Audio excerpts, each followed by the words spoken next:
Bien, bien. Lo primero que les quiero decir es que para mí es un placer siempre estar con esta sesión que tienen a bien invitarme en Udeapolis. En esta ocasión para conversar un tema que es bastante complejo, bastante amplio, sobre todo amplio, que es el tema de los procesos especiales en el nuevo modelo procesal penal. Mi idea, lo que yo voy a tratar de hacer es trabajar de una manera bastante genérica y dejar más bien para las intervenciones, para la participación de ustedes, todo tipo de precisiones o ampliaciones a que hubiera lugar. Gracias a los que están comentando también con su cámara, a Lisette, a Carla, a todos los que están haciendo posible que yo también les vea, con lo cual esto va a ser una sesión un poquito más interactiva, ¿no? Porque vamos a vernos y vamos a poder dialogar y comunicarnos. Gracias a los que tienen esa gentileza también. ¿Sí? Bien. Entonces, lo primero que les voy a decir yo es que en el proceso penal peruano del Código del 2004, existen dos tipos de procesos. Existe un proceso común para casos que venían tramitándose en proceso ordinario y sumario, y existe un proceso especial o procesos especiales para temas que se venían tratando por circunstancias especiales. El proceso común es reemplazado por procesos especiales cuando las circunstancias especiales así lo ameritan.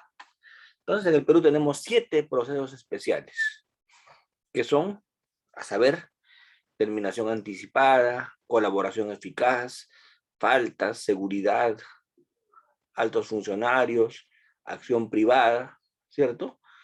Inmediato. Son los procesos especiales. Pero cada proceso especial cada proceso especial se realiza por una circunstancia especial. Una circunstancia especial hace que se dé cada proceso especial. Entonces, si nosotros queremos entender un proceso especial, lo primero es que tenemos que partir sobre la base de qué circunstancias especiales son las que hacen que exista un proceso especial. Entonces, sobre esa base, empezamos. Por ejemplo, para que exista proceso inmediato, todos sabemos el proceso inmediato regulado por el decreto legislativo 1194 en su momento, en el Código Procesal Penal, regulado inicialmente y modificado por el decreto legislativo y con el acuerdo plenario dado por la Corte Suprema, se clarifica un poco el sentido del proceso inmediato. Pero yo haría una primera pregunta para romper el hielo con todos ustedes. Porque ustedes saben, los que me siguen, los que tienen sesiones conmigo, que yo soy de clases interactivas, ¿cierto? A mí me gusta que la gente participe en las sesiones en las que yo estoy trabajando para que sobre la base de ese debate, de esa discusión, se forme el conocimiento de todos nosotros, incluyéndome, ¿no? Porque a veces en una sesión el que aprende también mucho es el docente, ¿sí? Entonces, mi primera pregunta sería, ¿cuál es esa circunstancia especial? ¿Cuál es esa característica, esa peculiaridad que hace que el proceso inmediato sea tratado en un proceso especial? Que exista el proceso inmediato. O sea, ¿qué peculiaridad se da para que exista un proceso inmediato?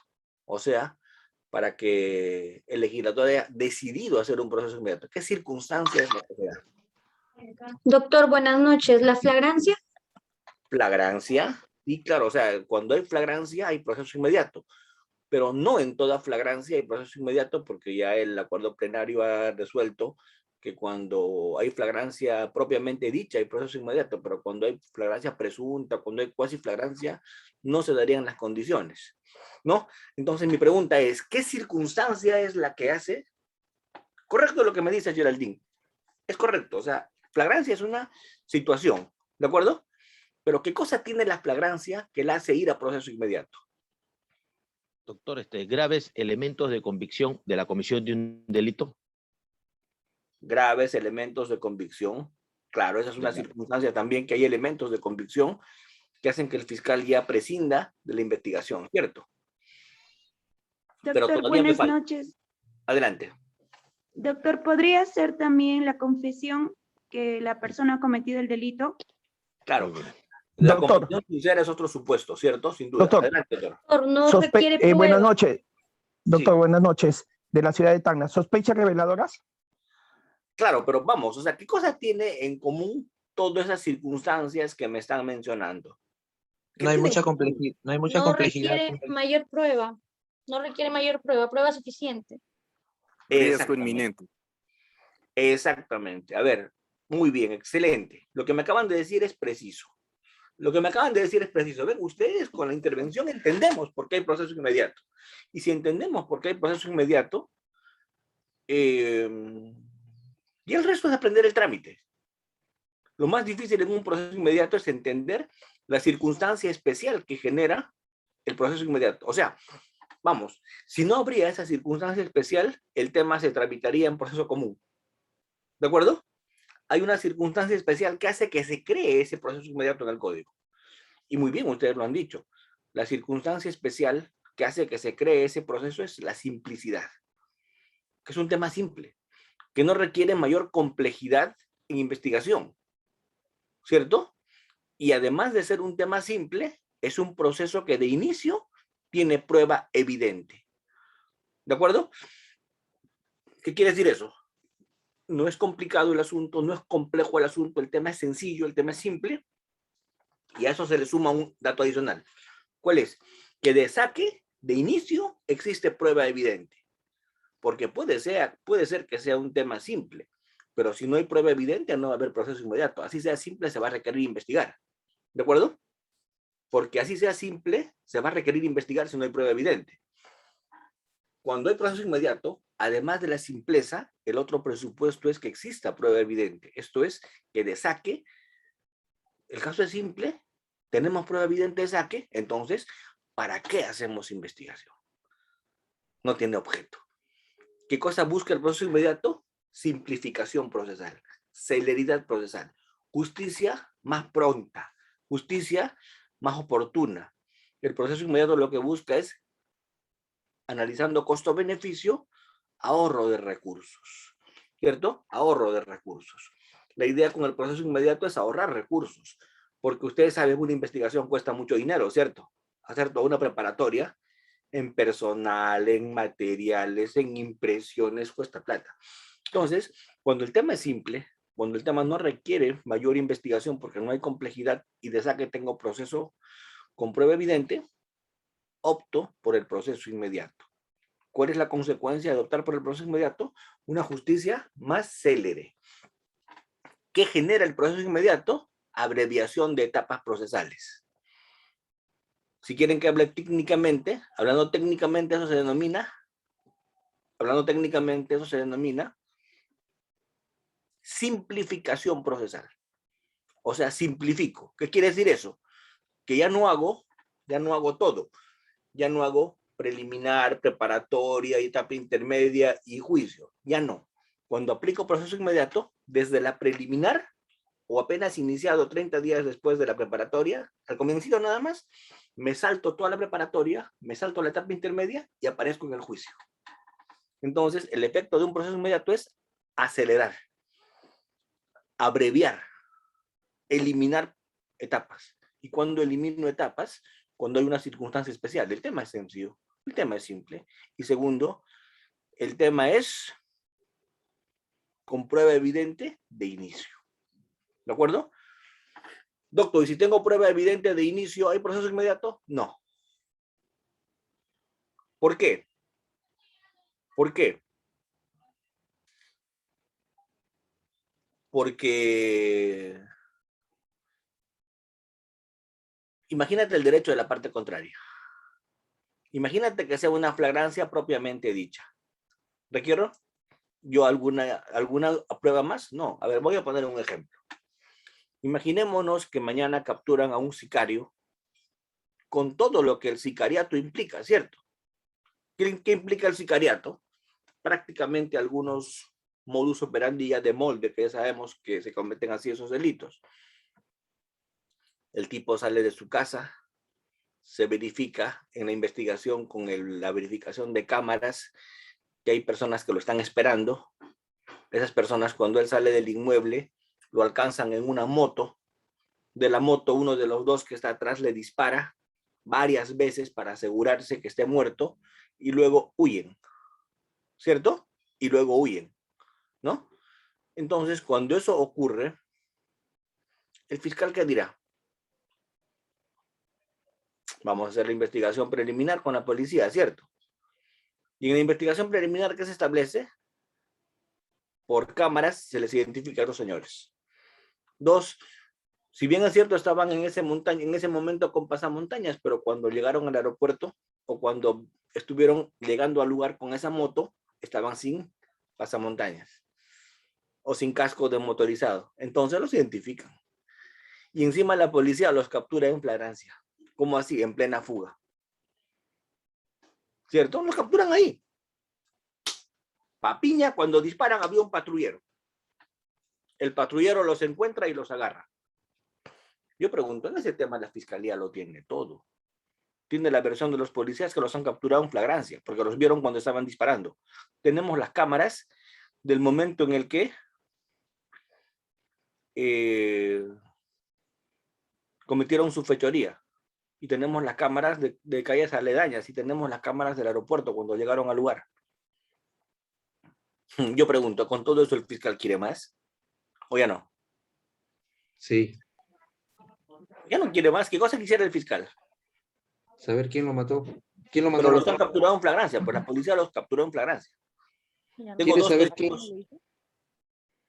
Tengo dos policías de testigo. Los policías los han capturado en el patrullero en ese momento cuando estaban disparando, porque tal vez no me expliqué bien, pero en el ejemplo, la policía los capturó en el momento mismo que están disparando. Yo pregunto, ¿con todo eso la fiscalía quiere más o ya no? Ya no, doctor, porque ya hay prueba evidente. Ya no, porque los policías identificaron incluso al que disparó y hay prueba evidente y de inicio. Pero ¿saben qué? El abogado defensor de ellos va a decir, mis clientes están enfrentando cadena perpetua. Mis clientes están enfrentando una pena muy alta. Entonces no es un caso sencillo. No es un caso simple. ¿Es un caso grave o no?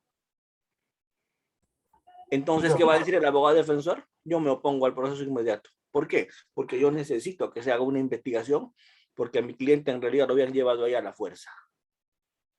O sea, ¿qué está alegando el abogado defensor? Que el que estaba conduciendo la moto o el otro estaba en ese acto porque lo estaban amedrentando, porque lo estaban obligando, porque estaba haciendo méritos para entrar a una bandida, cualquier cosa de esa, ¿cierto? Entonces yo prefiero esas circunstancias. ¿Requieren investigación o no? Sí se vuelve en complejo, doctor. Claro, pero esa investigación es para la fiscalía o más bien para la defensa. Para la defensa. Claro, para la defensa. Entonces el abogado válidamente puede decir, cierto, el fiscal ya lo tiene todo para el fiscal. ¿Me entienden? O sea, para el fiscal ya está todo. Pero en el proceso no podemos pensar solo en el fiscal, pues. Porque el fiscal de repente con esa flagrancia ya lo tiene todo. Pero ¿quién sería el que tendría un problema? ¿Quién sería el que le faltarían cosas? El abogado defensor. El abogado de la parte. Porque el abogado de la parte va a enfrentar una cadena perpetua respecto a su cliente. Y él le va a tener que recordar al juez el día que se decida si se hace o no proceso inmediato, le va a tener que decir el abogado defensor al juez, señor abogado, ¿qué opina usted? Y el abogado le va a decir, señor juez, la verdad es que yo me opongo. Y me opongo porque en el Perú no es como en Estados Unidos que hay dos investigaciones, la de la Fiscalía y la de la Defensa. En el Perú hay una sola investigación. Y esa investigación es para los dos, para la Fiscalía y para la Defensa. Por lo tanto, la Fiscalía ya habrá conseguido lo que quiere, pero todavía yo no como abogado defensor. Yo tengo que hacer actos de investigación de descargo, ¿cierto?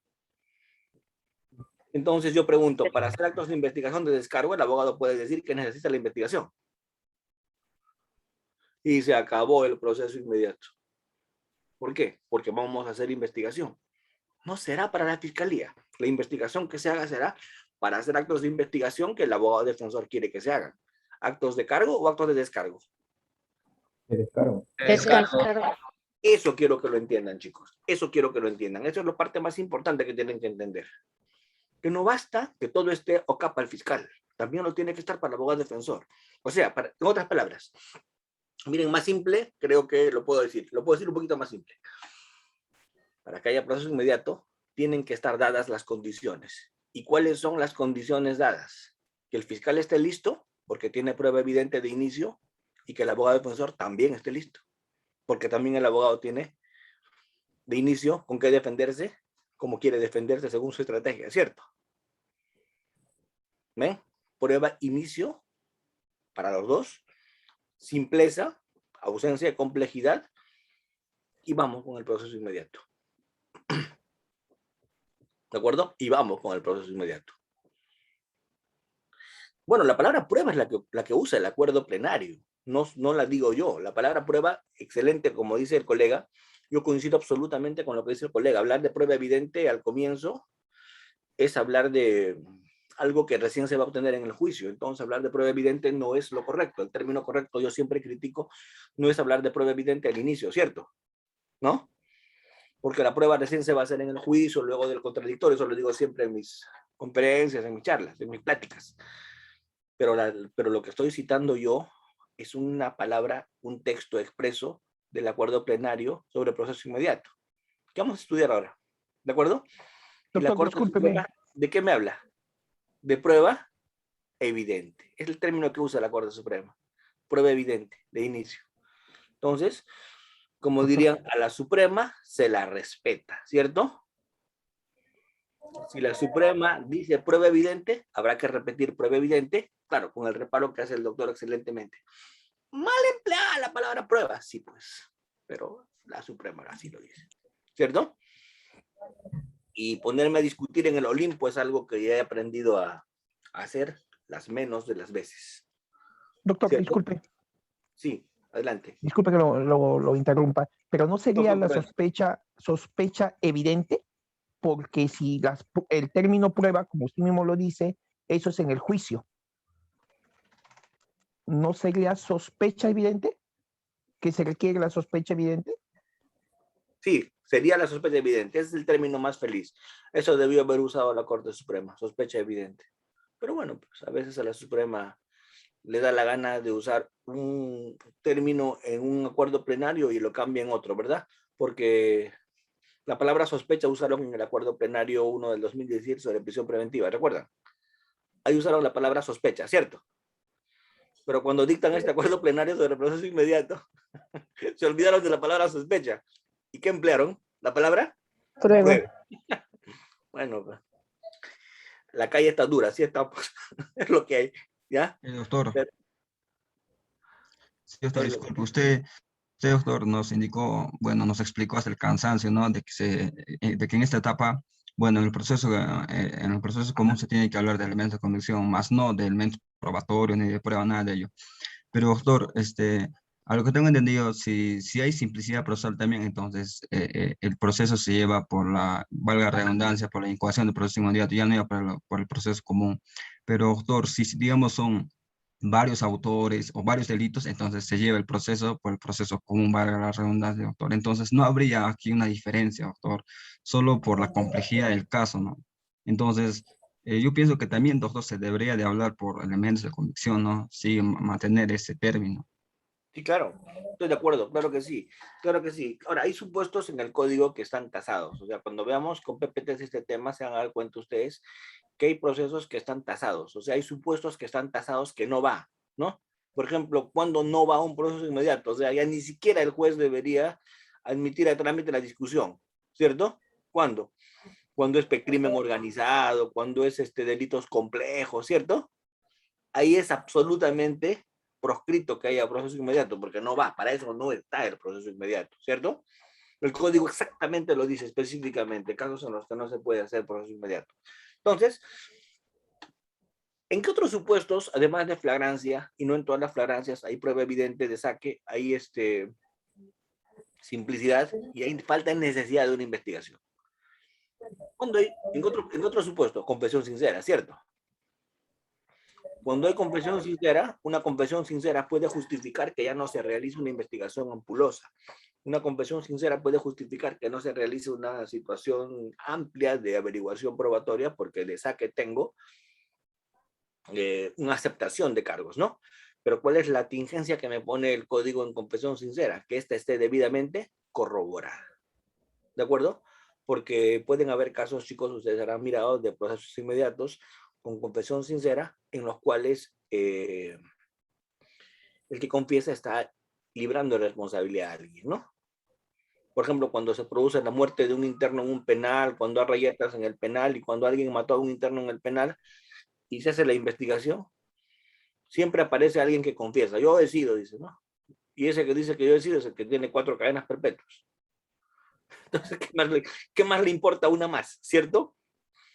O sea, él ya está confesando, pero pregunto, ¿esa confesión es creíble o está confesando para encubrir a alguien que le ha pagado? Para encubrir, doctor. Claro, entonces esa confesión tiene que estar corroborada. Recuerdo mucho el caso que hubo en el norte del país, no voy a decir dónde porque es un caso muy penoso. Así es, eso, una raya más al tigre, tal cual. Un caso que pasó en el norte donde un jovencito que era pues egresado o recientemente graduado de médico cometió un crimen con su señorita enamorada. Secuestraron y mataron a una persona. Y bueno, le esperaba pues una pena de cadena perpetua, ¿no? Porque el secuestro agravado con muerte se sanciona con cadena perpetua. Entonces el papá de este jovencito se entregó y dijo que él había sido, ¿cierto? Y obviamente lo estaba haciendo porque él prefería pasar lo poco que le quedaba de vida en un penal, en vez de que su hijo, que estaba empezando a vivir, haga lo mismo. Entonces el tema fue que el papá confesó, salió en prensa y todo, pero después se estableció que la descripción que dio del papá de cómo había matado a la persona no coincidía con el protocolo de necropsia, porque él tiene que decir cómo lo mató, ¿cierto? Y eso que él dice cómo lo mató tiene que encajar con el protocolo de necropsia. Si yo digo que lo maté a fierrazos, el protocolo de necropsia tiene que decir traumatismo encefalocraneano compatible con objeto de consistencia rugosa, algo como eso, ¿cierto? Pero ¿qué pasa si lo que él dice no coincide con el protocolo de necropsia? Su confesión no está siendo corroborada. Eso, por ahí va la cosa. Entonces, el otro supuesto de proceso inmediato, además del de flagrancia, es el de confesión sincera, ¿sí? Y el otro supuesto de proceso inmediato es el de convicción. Omisión. Así es, el de convicción, el de Asistencia familiar. elementos de... No, eso vamos a ver los otros dos supuestos. Vamos a ver el tema de la concurrencia de elementos de convicción fuertes y fundados desde el inicio. O sea, existe desde el saque eso. Así no haya flagrancia, existe desde el saque eso. O sea, el fiscal con preliminares lo consiguió todo. Y si el fiscal con preliminares lo consiguió todo, así no haya flagrancia, así no haya confesión sincera, pero si el fiscal tiene elementos fuertes desde el saque, ¿cierto? Eso pasaría, ¿no? Sí, pues sí, cometería un delito el papá que hizo eso, sin duda alguna, cuando la mención de justicia, claro que sí. Sí, sin duda. Y los otros dos supuestos que la ley dice de proceso inmediato, ¿cuáles son? Los otros dos supuestos que la ley dice para hablar de proceso inmediato son el de omisión a la asistencia familiar, ¿sí? Y el de conducción en estado de ebriedad. ¿Y por qué? La pregunta es por qué esos dos supuestos están dentro del proceso inmediato. ¿Por qué cuando hablamos de esos dos procesos estamos ahí? Esos dos de manera obligatoria tienen que darse allí. ¿Por qué esos dos, Eddie? Te explico, Eddie, ¿por qué esos dos? A ver, en primer lugar, te explico por qué esos dos tienen que estar allí. A ver, lo voy a explicar de esta manera. Cuando hay omisión a la asistencia familiar, se supone que terminó un proceso judicial en la vía extrapenal. Terminó. O sea, ya se discutió hasta el cansancio posibilidades del obligado, ya se discutió hasta el cansancio necesidades del alimentista, ya se discutió hasta el cansancio en un proceso destinado solo a eso, se discutió un monto de pensión.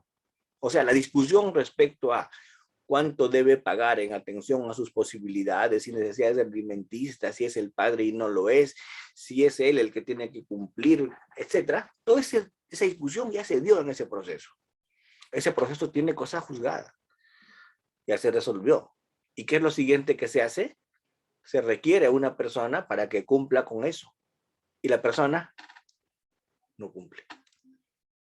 ¿Me siguen? Sí, no cum- Pregunto, ¿qué más hay que discutir en el tema de omisión transfamiliar? ¿Qué más? nada más, doctor. Nada No más. Un cumple. solo tema hay que discutir ahí. ¿Y cuál es el que hay que discutir? ¿Te notificaron bien? Sí. ¿Te notificaron bien? ¿Pagaste o no pagaste? No pagaste. Perfecto. En ese momento quedó consumado el delito. Aquiles, cuéntame. Doctora Maza, muy buenas noches. Hola, ¿cómo está? Adelante, por Disculpe, favor. yo no estoy muy de acuerdo con eso del proceso inmediato, un proceso de omisión de asistencia familiar, en atención de que el proceso de omisión de asistencia familiar es un delito doloso. Y el solo no pago y el requerimiento no hace pues que el hecho sea doloso. Puede no haber trabajado, o por ejemplo en esta pandemia no haber tenido recursos para poder pagar los alimentos. Yo no estoy porque eso vulnera el derecho de defensa, ya que es un delito eminentemente doloso. Se tiene que demostrar que el sujeto activo en este caso ha procedido pues con dolo, que teniendo que dar, o sea, teniendo el dinero para dar a su hijo, este no lo ha dado, ¿no? Yo considero eso o estoy mal en la percepción, doctor. Sí, solamente le hago una precisión. Está perfecto todo lo que usted dice. Estoy completamente de acuerdo con usted, pero con una precisión. Eso tendría que ser discutido desde el momento en que salió la sentencia hasta el momento en el que le requirieron el pago. En ese tiempo, porque si esa discusión de que no tuvo trabajo, de que no tuvo posibilidades, se pudo haber hecho en el proceso, se tuvo que haber hecho allí. Porque de lo contrario nos estaríamos yendo respecto de qué? De periodos que ya han sido discutidos y resueltos. ¿Me entienden? O sea, no tengo trabajo, gano poco, no tengo dinero. Eso se discute en el proceso de alimentos, para que a partir de ahí el juez te fije una pensión de alimentos razonable. ¿Cierto? Lo que el doctor Aquiles con absoluta razón dice es ese argumento de que no pagué porque no quise, porque me accidenté, me atropelló el carro después de que salió la sentencia de omisión, de alimentos, ¿cierto? ¿Me siguen? ¿Se entiende? Sí, doctor, claro. Sí, doctor. Ya, vamos. El tema fue zanjado hasta el día que salió la sentencia. De ahí te notifican la sentencia. Si no pagas, cometes el delito. ¿Así no es? Ya está. Sí, doctor. Entonces, el argumento del doctor Aquiles, ¿de cuándo se puede hacer valer? ¿De cuándo a cuándo? Desde que el juez dejó de pronunciarse porque su resolución quedó, hasta que te requirieron y no pagaste. En ese interín le tuvo que haber atropellado el carro. En ese interín le tuvo que haber caído el hueco. En ese interín le tuvo que haber pasado lo que él dice que le pasó. Y eso es algo bien simple de probar. Y eso sí se puede probar en proceso inmediato. ¿Por qué? Porque el proceso inmediato también tiene estación probatoria. ¿Se entiende? Y probar esa circunstancia que imposibilitó, como el no tener trabajo, como el haber sido despedido, como el que lo hayan atropellado, como el que haya pasado cualquier cosa, tranquilamente eso que es algo muy concretito, algo muy preciso, se discute en proceso inmediato. Porque no se olviden de una cosa, el proceso inmediato también tiene estación probatoria, ¿cierto? Ya. Sin embargo, si yo quiero discutir que el monto es indebido, no tengo chamba, la pandemia está baja, esto ha afectado a todos, le tengo que decir, cholo, oye, compadre, esa vaina la tuviste que haber discutido ¿con quién? ¿Dónde? vía En el extrapenal. proceso de alimentos. En el proceso. En la vía civil. En la vía correspondiente. En el tema penal discutes el dolo, como excelentemente lo dice el doctor Aquiles, en el proceso penal discutes el dolo, pero desde el momento en el que te notificaron hasta el momento en el que te requirieron y no pagaste. Ahí puedes cuestionar eso. Muy bien, excelente tingencia. ¿Ya? Pero eso no impide el proceso inmediato. ¿Por qué? Porque en ese periodo del proceso inmediato, esa circunstancia la puedes probar sin ningún problema. A ver, ¿cómo probarías que te quedaste sin chamba? ¿Con qué? ¿Tu carta de despido, sí o no? Con el cese. Con el cese. ¿Cómo probarías que te atropelló el carro? Certificado médico. Certificado médico. ¿Ves? Entonces, la prueba de descargo acá no es nada complicada. No necesitas hacer una investigación para eso. ¿Cierto? Por eso es que en los procesos de omisión familiar los jueces siempre le preguntan al abogado cuando se opone a la incoación del proceso inmediato. Siempre le preguntan al abogado y le dicen, Abogado. ¿Por qué se opone? Porque tengo que probar la ausencia de dolo, porque hay circunstancias que eliminan el dolo, porque no he tenido... Ya, perfecto. ¿Qué cosa va a ofrecer, señor? Unos informes de la policía y unos informes, un informe policial del accidente y un certificado médico. Eso lo podemos hacer tranquilamente. ¿En qué etapa? En la etapa probatoria de qué proceso. Del inmediato, ¿cierto? Eso no requiere mayor situación de complejidad. Entonces, sí va. Luego. Pero, doctor, Cuéntame. Sí, vamos. si usted dice que se puede probar, pero en este caso quien debe probar es el hecho doloso, es el fiscal. Toda persona se presume inocente mientras no sea culpable o por una sentencia, doctor. Eso me llevaría a explicarle a usted una clase más completa sobre la prueba del dolo, pero se lo voy a adelantar en algo hoy día. Solamente le digo gracias, doctor, gracias. Pero solo le quiero decir una cosa. O sea, ¿el fiscal prueba lo negativo? Pregunto, Sería ¿prueba lo ilógico. negativo o prueba lo positivo? Lo positivo, ¿Qué prueba el fiscal? doctor. ¿Qué prueba el fiscal? ¿Lo positivo o lo negativo? Lo positivo, doctor. ¿Y cómo es probar lo positivo? Señor juez, a este man le notificaron en este día, en este domicilio. Ese es su domicilio y esta es su firma. Este man recibió la notificación. Este man no pagó. El dolo se presume.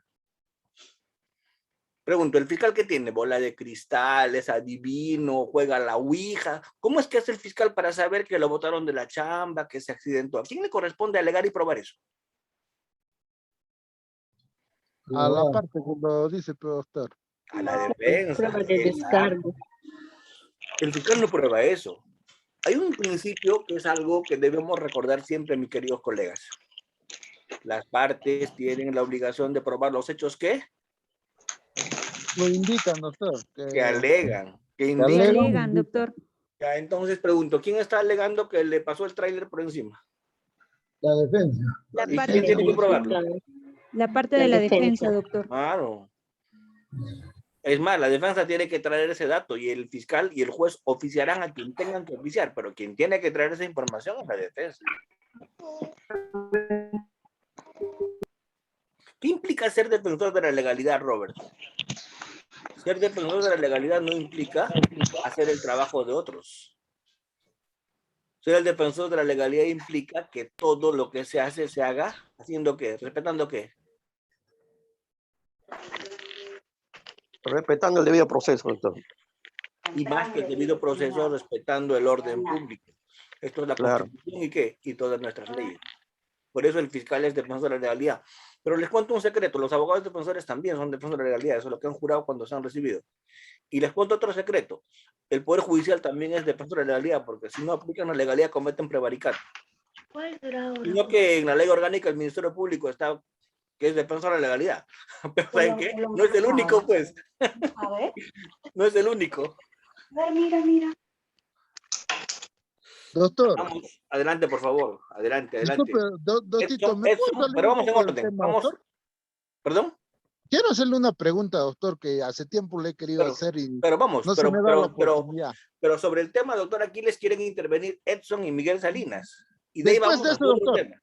Ya está. Después de eso, doctor, no, yo no tengo inconveniente, doctor. Ya está, vamos. Y dice así. Edson, por favor, adelante. Ilústranos con tus comentarios. Miguel igual, Gerson también. Doctor, buenas tardes. Adelante, por favor.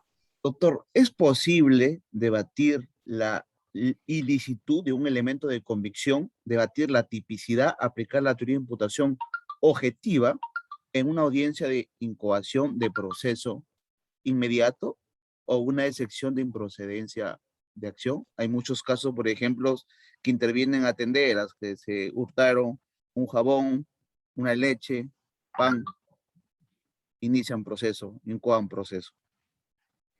Ahora, sí, con esto termino, doctor. Sí. Sí. Por ejemplo, en el caso de que se estaba indicando, con respecto al delito de omisión a la asistencia familiar, de que uno tiene que acreditar, ¿no? Porque uno de los requisitos de omisión es que esta persona no se encuentre en las posibilidades de omitir. Por ejemplo, pero ese es desde el punto de vista de que el delito de omisión a la asistencia familiar se dé, que la consumación sea de inmediato. Pero hay una jurisprudencia que dice que es un delito, la comisión es permanente. ¿Es diferente el tratamiento ante esa situación?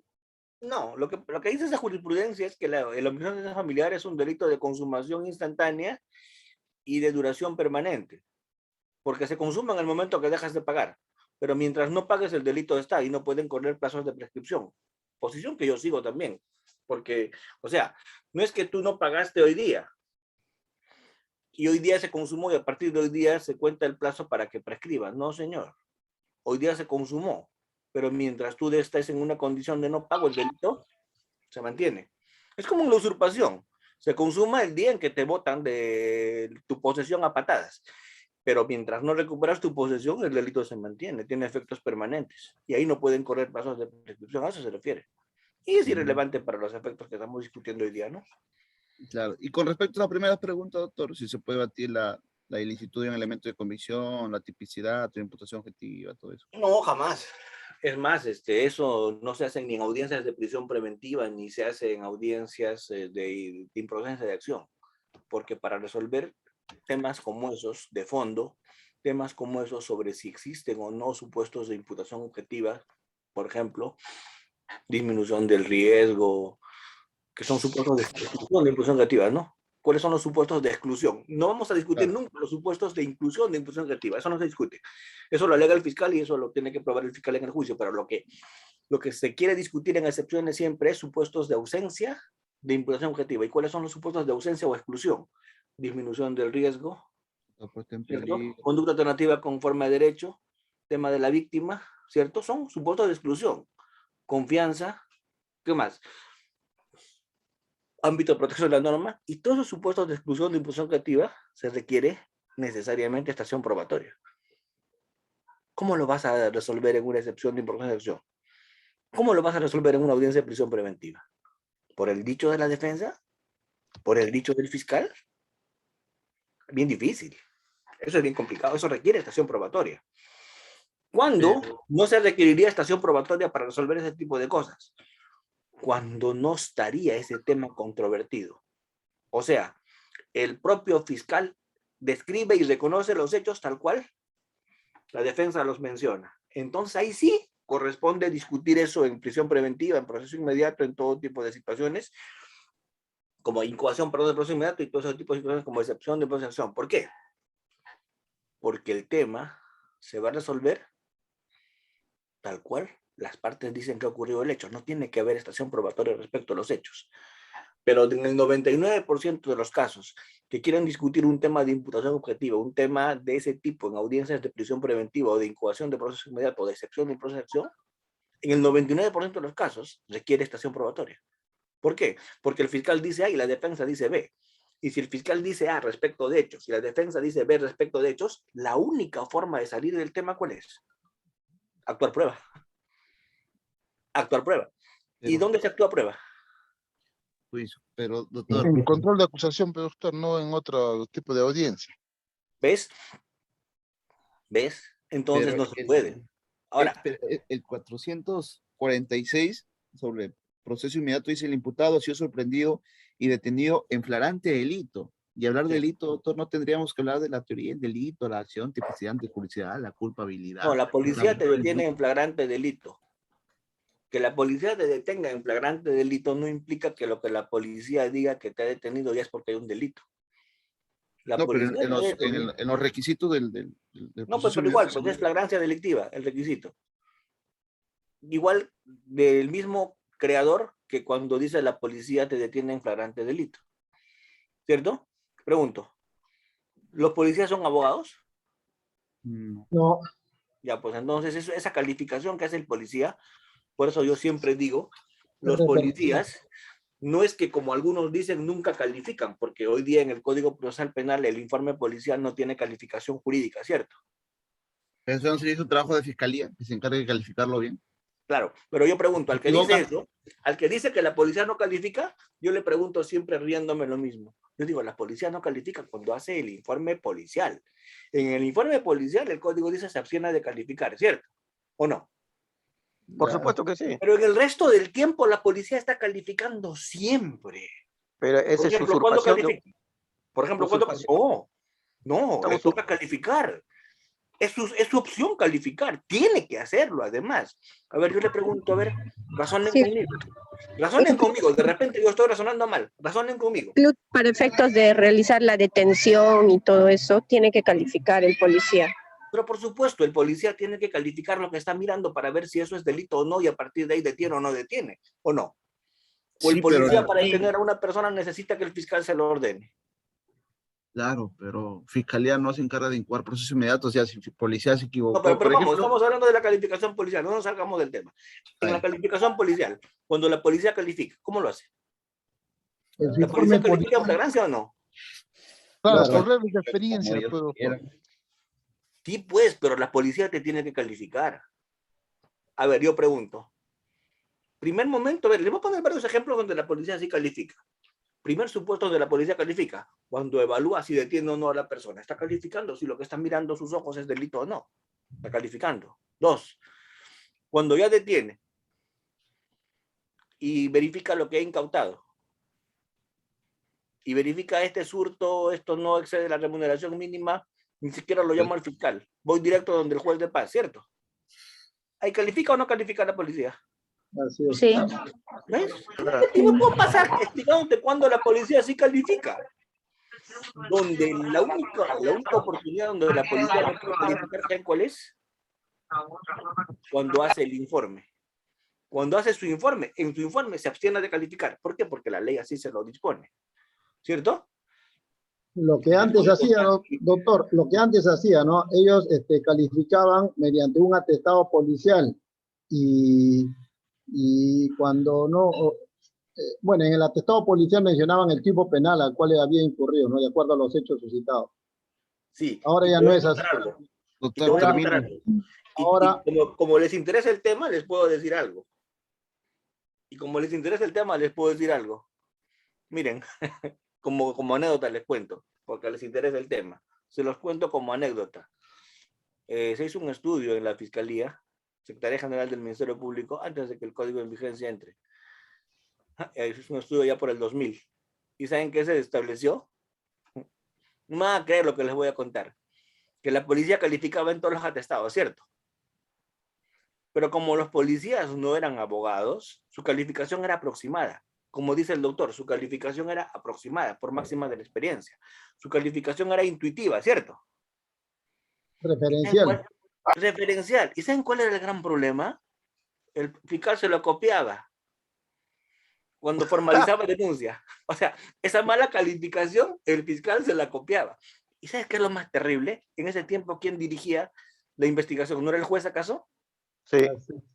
Claro y el que juez sí. se copiaba la calificación del fiscal, que el fiscal se había copiado de la policía. Y cuando llegábamos al juicio, el tema estaba mal calificado.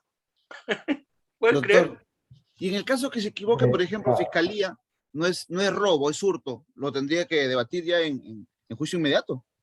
Lo que pasa es que si vamos a hablar de un tema tan inacabado como cuantía, y si vamos a acabar de un tema tan como violencia o no violencia, vamos, el mismo policía dice, el mismo fiscal dice que ha sido una sustracción de su billetera mientras estaba durmiendo. El fiscal mismo dice eso, ¿cierto?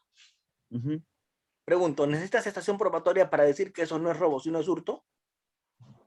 No, pues no puede, doctor. Pero el hecho está controvertido o el hecho no está controvertido. No, el hecho no está controvertido. Entonces, si el hecho no está controvertido, se puede resolver en excepción, se puede resolver en prisión preventiva, se puede resolver en todo. Cuando no se puede resolver, cuando el hecho está controvertido.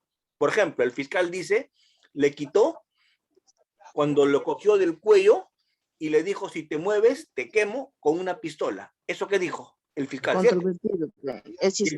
Y el abogado defensor que dice, no, le sustrajo mientras dormía. Pregunto, el hecho está controvertido, ¿cierto? Claro. ¿Y eso es para resolverse en excepción? ¿O tenemos que hacer estación probatoria? No, pues. Hay que hacer la cuestión probatoria. Entonces, ¿qué es lo que manda si lo resuelvo en excepción o si lo resuelvo en estación probatoria? Si el hecho es controvertido. Controvertido. Eso, para eso es. Exactamente. Entonces, vamos, yo les quiero decir algo. Yo sé que tenemos mucho que decir y muchos procesos especiales por hablar, ¿cierto? Así que vamos a dejar para el final todas las preguntas que están pendientes sobre este tema por una razón. Porque queremos cumplir, si bien es cierto, estamos hablando del proceso más complicado que es el inmediato, los demás son más fáciles, ¿cierto? Pero ¿qué les quiero contar sobre este proceso inmediato?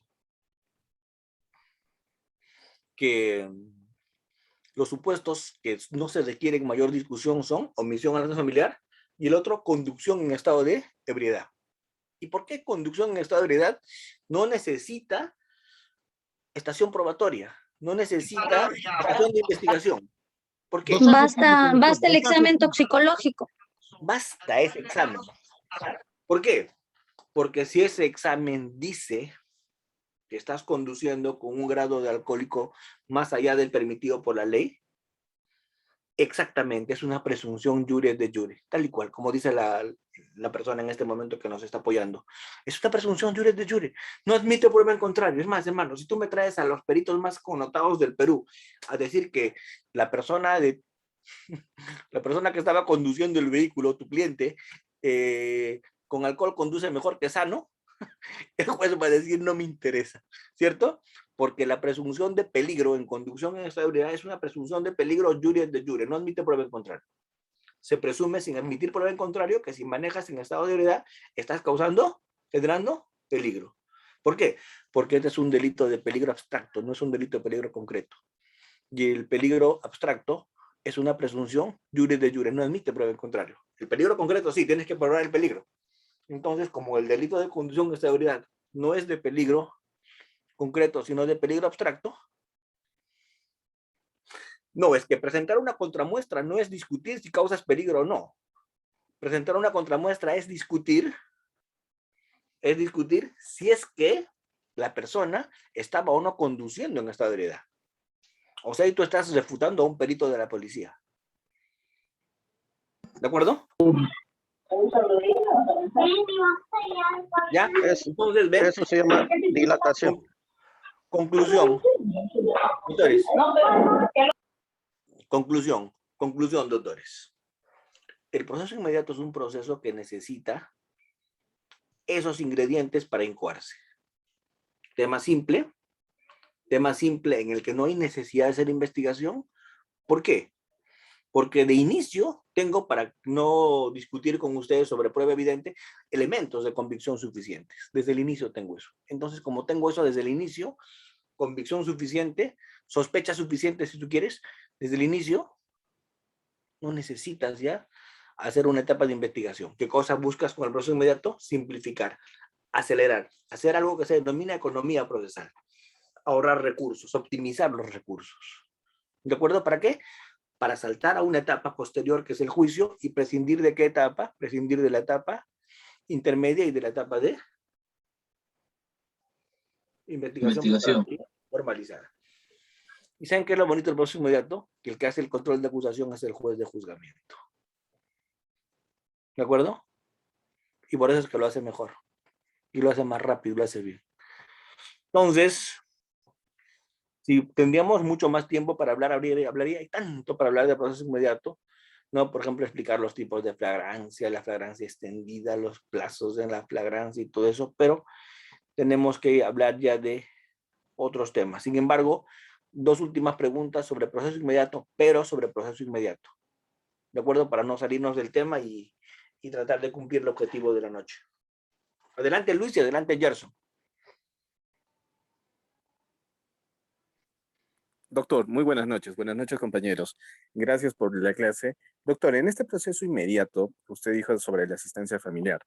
Quien le habla es un estudiante de Derecho, ¿no? Pero pertenezco a dos asociaciones nacionales y una internacional, donde hay más de 2.000 personas que sufren la obstrucción del vínculo paterno-filial, ¿no? de sus menores hijos a raíz de denuncias injuriosas, maliciosas, calumniosas.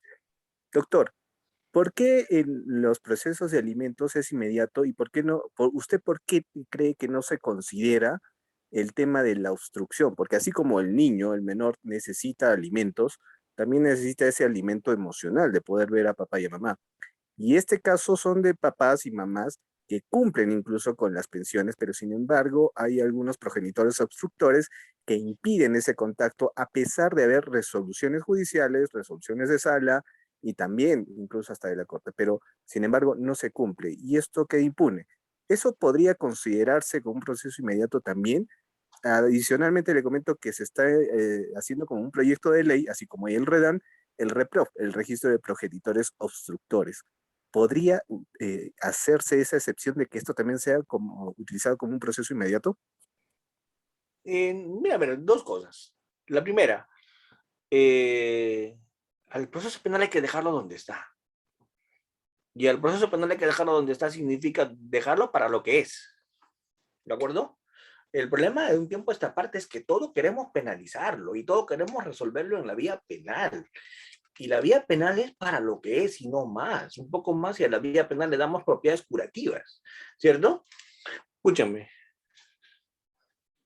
El derecho penal es la última ratio, como dice José Muñoz. Miren, escúchenme algo que con esto creo que le respondo a la pregunta a Gerson. Hay jueces en el Poder Judicial destinados a mirar el tema de régimen de visitas, el tema de fijación de alimentos, el tema de la relación paterno-filial, sin duda alguna que existe, pero eso no le tiremos al tema penal. El tema penal discute ¿qué? ¿Te obligaste a pagar alimentos, sí o no? ¿La sentencia judicial se dio, sí o no? ¿Fuiste válidamente notificado, sí o no? Siendo válidamente notificado y no teniendo impedimento de fuerza física irresistible, fuerza mayor, para que pagues. ¿Pagaste? No, señor, suficiente. Lo demás, discúlpame, pero no toca penal. Lo demás toca a las vías correspondientes, ¿cierto? Luis. ¿Luis se arrepintió? A ver, Luis, vamos. Dinos, Luis. Doctor, sí. ¿Me escucha? Sí, claro. Sí, quería hacerle dos preguntas. La primera, para incoar proceso inmediato es necesario realizar la disposición de apertura de diligencias preliminares. Y segundo, creo que escuché, no me acuerdo en qué ponencia, decían que hay un plazo. Por ejemplo, tú formalizas y tienes un plazo para poder incoar. Pasado ese plazo ya no podrías incoar. Perfecto. A ver, te explico. Primero, no se necesita establecer diligencias preliminares.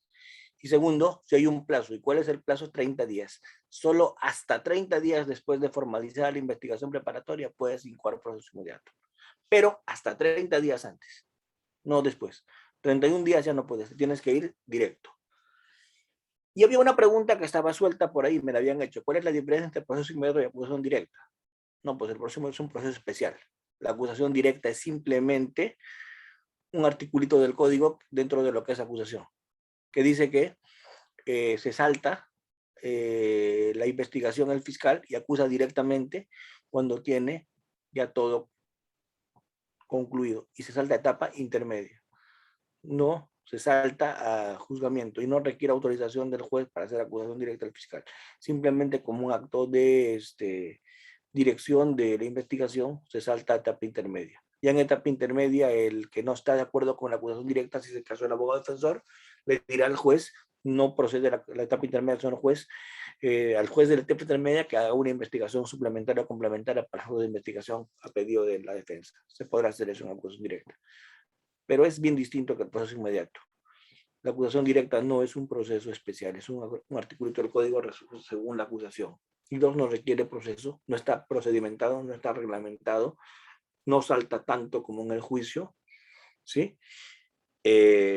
Algunos dicen que es un accidente, que no debió coexistir el proceso inmediato y la acusación directa porque son dos regulaciones sobre situaciones similares. Pero bueno, así está el código. Néstor.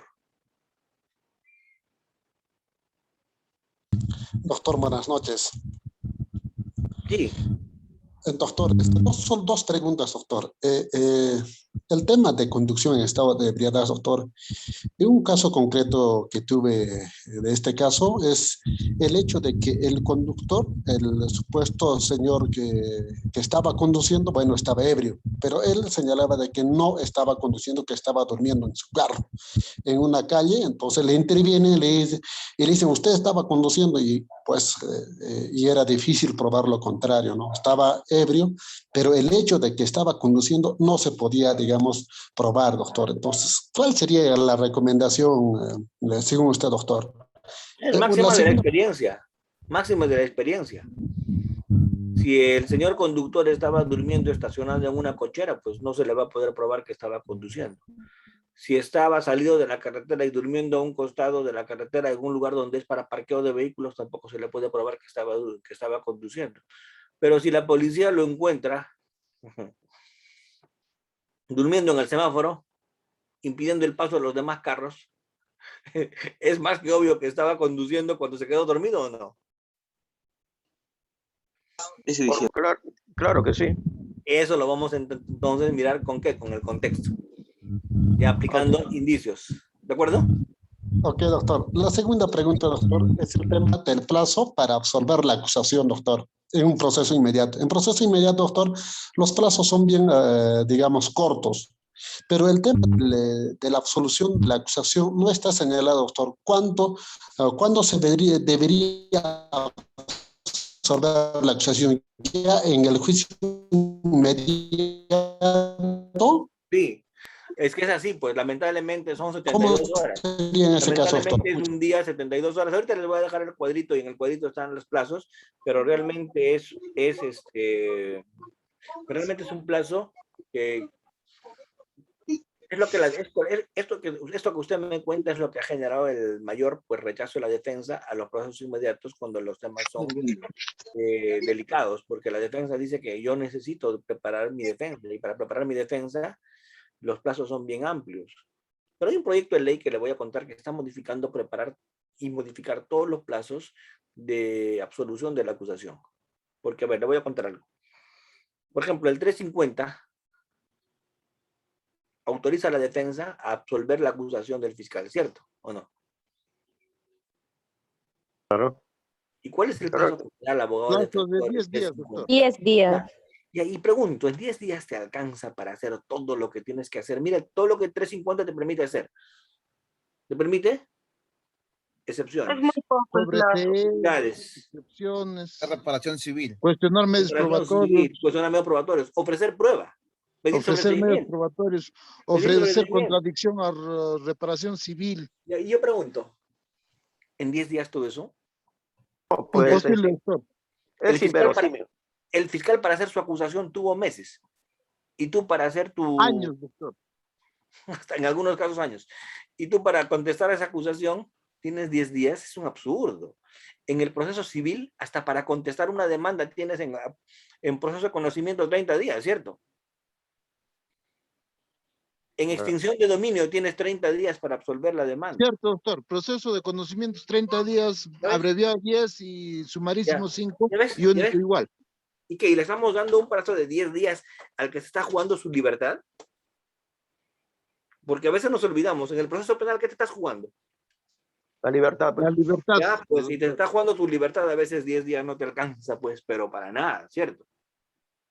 Bien, vamos entonces al segundo proceso especial de la noche. ¿Cuál es el segundo proceso especial de la noche sobre el que quiero hablar? Tengo solamente a una persona que me está viendo en este momento, a Raúl Villarreal. Todos los demás, entiendo, están durmiendo. También tengo al doctor Alejandro Pasaches también. Disculpe, doctor Alejandro. No lo había Buenas mirado. noches, doctor. No. ¿Cómo va a decir eso? No, doctor, lo estamos escuchando. Sino que lo pongo en silencio porque tengo 2 bebitos. Estamos operativos, doctor. Buenas noches, doctor. Aquí estamos, doctor. Estamos atentos a su explicación. Doctor, lo estamos escuchando atentamente. Todos atentos, doctor. Gracias, doctores. Gracias. Bien. Hola, yo pensé que me había quedado solo, pero mira, hay 2 procesos que los voy a explicar en paralelo. Estamos, doctor. Gracias, doctora. Hay 2 procesos que los voy a explicar en paralelo. ¿Y cuáles son los 2 procesos especiales que voy a explicar en paralelo? La terminación anticipada y la colaboración eficaz. ¿Por qué? Porque en los 2 procesos especiales, tanto en colaboración eficaz como en terminación anticipada, hay una circunstancia que es la que convierte el proceso común en ese proceso especial. Hay una circunstancia que es la que hace que se cree esas figuras especiales, de procesos especiales de terminación anticipada y conclusión a través de una terminación anticipada. Y colaboración eficaz. ¿Cuáles son esas circunstancias? ¿Cuál es esa circunstancia válida para las dos? ¿Cuál sería? Aceptación de los cargos. Doctor. Los cargos, muy bien, sí, claro, tiene que haber aceptación de los cargos, excelente. Solo puede haber terminación. La confesión. Y solamente puede haber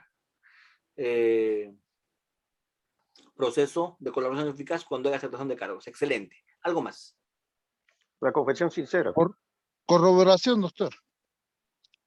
No. Algo más. Bueno, en sí sería varias cosas, ¿no, doctor? Digamos, la aceptación de los hechos, la aceptación de la reparación civil, la pena. Sí, pero hay algo que es En presencia de su abogado. Hay algo que es crucial que justifica este proceso de colaboración y de terminación anticipada. Hay un ingrediente sine qua non se tiene que dar para que eso proceda. Tanto la terminación... Doctor, buenas noches. Disculpe, para que se pueda dar el Ministerio Público, que la persona que el colaborador eficaz aporte medios de prueba que indiquen quiénes las personas, qué personas más están involucradas en un delito. Eso es en colaboración eficaz. Pero lo que tienen en común la terminación... Para que surte efecto para que ¿Es el acuerdo entre el para fiscal solicitar- y el acusado, doctor? Eso. O sea, vamos, les explico en un minuto. Dame un minuto y les Y explico. tener en cuenta que el colaborador eficaz tampoco no se le va a poner dentro de la investigación ni tampoco se le va a acusar. Ese es uno de los acuerdos. Sin duda. Y sobre eso vamos a conversar luego. Claro que sí. Claro que sí. Solamente quiero darles un tema en común de los dos. ¿Y cuál es el tema en común de los dos? Que para que opere terminación anticipada y para que opere colaboración eficaz, se necesita consenso, se necesita acuerdo, se necesita un entendimiento entre la fiscalía, la defensa y el procesado. ¿Por qué? Porque si no hay entendimiento, no camina ni terminación ni colaboración. Esos dos procesos necesitan que el fiscal y el abogado y el procesado estén de acuerdo. Porque si alguien no está de acuerdo, no caminan estos procesos. Por eso les digo, la terminación y la colaboración son procesos de consenso, que parten, como diría excelentemente la doctora que opinó hace un momento, por aceptación de cargos. Pero no basta aceptación de Y la cargos. parte agraviada. Y la parte agraviada, doctor. No, la parte agraviada no. A la parte agraviada se le escucha. La parte agraviada tiene voz, pero la parte agraviada no tiene voto. ¿Qué quiere decir eso? Con o sin la parte agraviada, terminó con conclusión anticipada, terminó con terminación anticipada, terminó con colaboración eficaz. Con o sin la parte agraviada. La parte agraviada tiene voz, pero no tiene voto. Y si no le gusta el acuerdo que han arribado respecto a reparación civil, apela. ¿Estamos? Doctor, pero eso Es sería actor civil también, sobre todo si es actor civil. un Es que- acuerdo provisional. Sería un No. acuerdo provisional. No. El acuerdo terminó. Lo que van a modificar en la apelación es el monto. Doctor, disculpe, en los acuerdos preparatorios necesariamente la fiscalía le llama a la parte agraviada para poder, digamos, no llegar a esta instancia de apelar a esa terminación Ya, anticipada. por eso, pues. Pero por eso les no digo, tiene necesita que- el consentimiento, doctor, de Por la eso parte que- civil Por eso que les para he dicho. llegar a la terminación. Por eso repito, ¿qué tiene? Voz. Le escucho, le llamo, converso, lo convoco, tiene voz. no voto. Pero no tiene voto, no decide. O sea, en otras palabras, ya te escuché, compadre, ya me has dado tus razones, el monto de tu reparación. Es un convidado, doctor.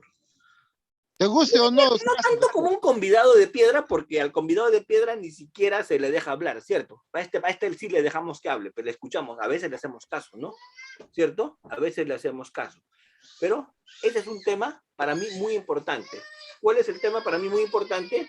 Un tema para mí muy importante es que tiene que darse el acuerdo. Porque ¿qué ocurre si no hay consenso? ¿Qué ocurre si no hay acuerdo? Si no hay acuerdo va a pasar una situación muy particular. Y esa situación muy particular que va a pasar si no hay acuerdo es que sencillamente el proceso no camina. Yo he pasado el papelón de mi vida más de una vez cuando me había puesto de acuerdo con el abogado y con el procesado. Y había presentado yo mi solicitud de terminación anticipada. Llegamos a la audiencia y ustedes se van a reír. Llegamos a la audiencia, ya que no saben qué pasó. Se desistió. Empieza la audiencia de terminación anticipada, yo formulo mi imputación, el juez le pregunta al procesado si acepta la imputación, que se hizo indispensable para que haya terminación anticipada, que Dijo acepte que los no. cargos, y dijo que no aceptaba. Y el juez me miró como diciéndome, fiscal, ¿usted cree que tengo tiempo para perderlo de esta manera? Y yo le dije, señor juez, hasta ayer aceptaba. ¿Entiendes? Pero se desanimó. Entonces tiene que haber confesión. Y a partir de la confesión, consensuamos. A partir de la confesión, acordamos. Pero eso sí, son mecanismos de consenso. ¿Por qué? Porque se parte de una premisa. ¿Y cuál es la premisa de la que se parte? La justicia impuesta es la peor de todas. Creo que la mejor justicia es esa justicia a la que las dos partes arriban de común acuerdo, ¿cierto? Si un éxito tiene el modelo de Estados Unidos, el modelo adversarial que yo critico... La justicia consensuada, ¿no, doctor? Eso. En Estados Unidos eso es justicia consensuada.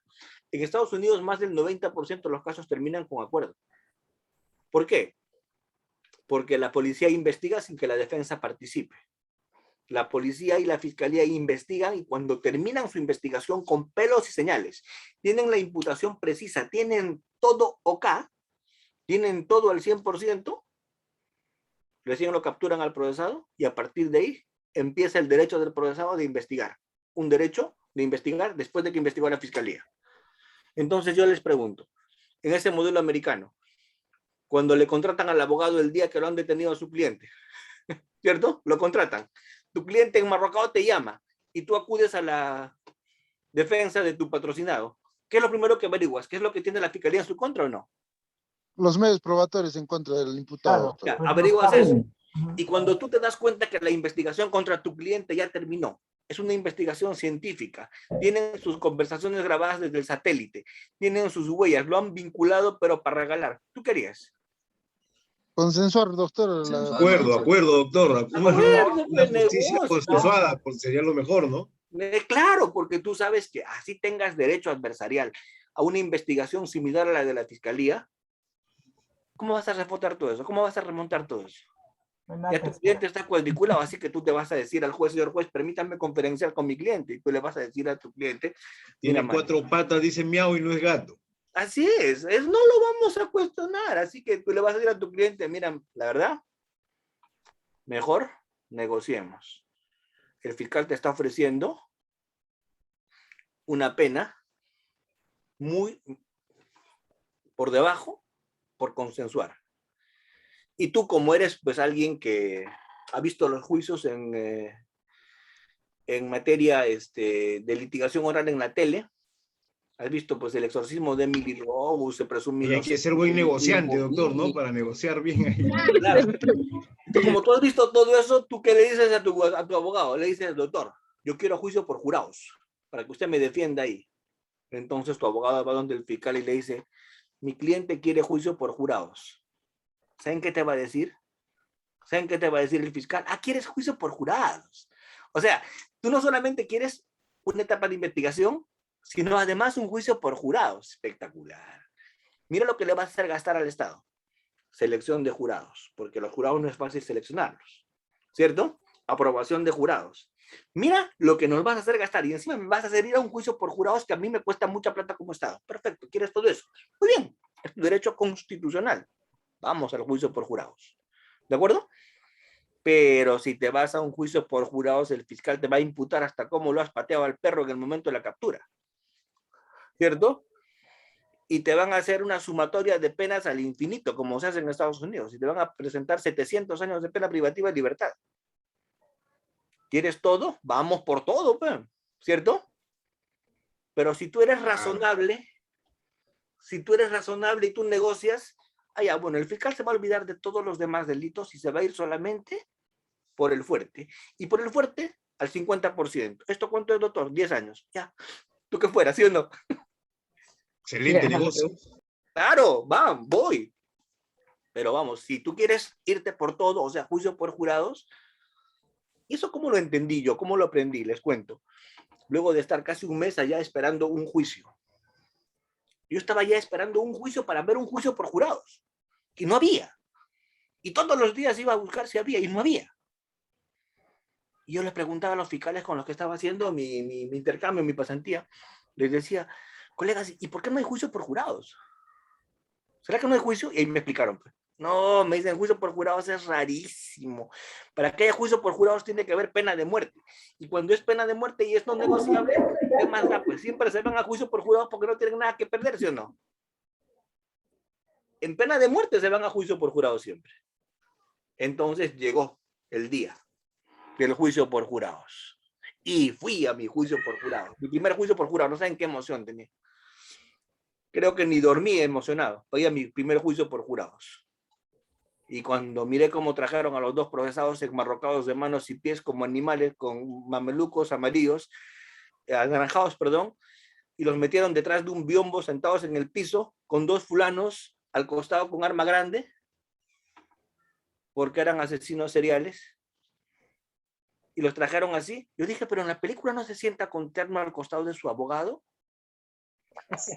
En la película, ¿cierto?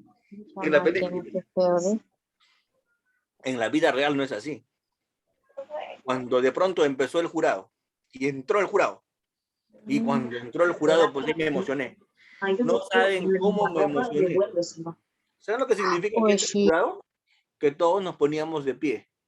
Y cuando todos nos pusimos de pie y entró el jurado, yo vi pasar al Rasta con su radio. O sea, que tiene puros rulitos. Vi pasar en el jurado al señor con su desarmador, que era un mecánico. Vi pasar al patán eterno, a la abuelita, del jurado. Yo me impresioné y saqué mi cámara para tomarle una foto al jurado. Y cuando estaba por tomar la foto, ni siquiera alcancé a tomar la foto, el alguacil de la sala de audiencias, mostrándome la salida. Yo pensé que me estaba invitando a salir a conversar por teléfono para volver. Cuando no me di cuenta, me estaba botando de la sala de audiencias. ¿Cierto? Ahí termina mi único juicio por jurados de mi vida. ¿Ven? Esa es la vida real. ¿En dónde ha sido eso, doctor? California. Ah, en California. Sí. Y es así. Porque una cosa es lo que tú ves en las películas de litigación y otra cosa es la vida real, ¿cierto? ¿Por qué? Porque la Universal, Hollywood... Los hechos fácticos son distintos, pero doctor. Claro, claro. Ese es Inolvidable. el tema. Inolvidable.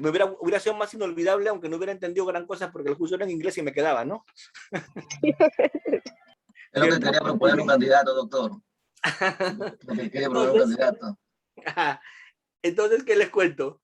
¿Qué les cuento? Miren, ¿qué les cuento? Lo que les cuento es que el proceso de terminación anticipada y colaboración eficaz vienen de esa línea. Vienen de la línea de Estados Unidos del consenso. Porque hoy día estamos hablando de una americanización de la justicia. Muchas figuras como la ignorancia deliberada, muchas figuras como el compliance, muchas figuras están viniendo de Estados Unidos hoy día. Ya no estamos teniendo tanta influencia del derecho penal alemán, del eurocontinental como teníamos antes. Ahora estamos teniendo mucha influencia de Estados Unidos. Y figuras que vienen de Estados Unidos son estas. La negociación, la colaboración eficaz. ¿Por qué? Porque ellos creen el pilar de su justicia de Estados Unidos es eso, el consenso, la justicia consensuada. ¿Cierto? ¿Y saben por qué en el Perú no funciona? Porque no existe buena investigación, pues, doctor. ¿Y sabes por qué no existe buena investigación o no? Porque todo es corrupción, doctor. Pero hay además de eso, porque hay corrupción que es innegable. Pero además de eso, ¿sabes por qué? No hay logística, no hay gestión. Al Yo abogado les voy a le contar por qué no hay buena investigación en el Perú. Porque hay corrupción, supuesto. porque nos falta preparación, porque eliminamos la PIP, porque no teníamos elecciones. Todo lo que quieran, acepto. Pero agrego un dato más. ¿Y saben por qué? Porque en el Perú la investigación es única. ¿Qué quiere decir que sea única la investigación? Que la investiga la fiscalía junto con la policía y junto con la defensa, ¿cierto? Sí. Cada cosa que hace desde la preliminar la fiscalía, ¿a quién le tiene que notificar? Al abogado de la parte imputada, doctor. Ya está, ya está. Cuando yo les contaba eso a mis pares en Estados Unidos, a los fiscales de Estados Unidos, ¿sabes lo que me decían? estamos mal. ¿Que la investigación en el Perú es junto con la defensa? Sí. Desde preliminar. ¿No es secreta? No. Y pueden investigar, la defensa no les sabotea, no les obstaculiza, no les tira abajo todo lo que están empezando a investigar. No, les digo, no hablen mal. En el Perú los abogados, ellos mismos traen la información contra su cliente.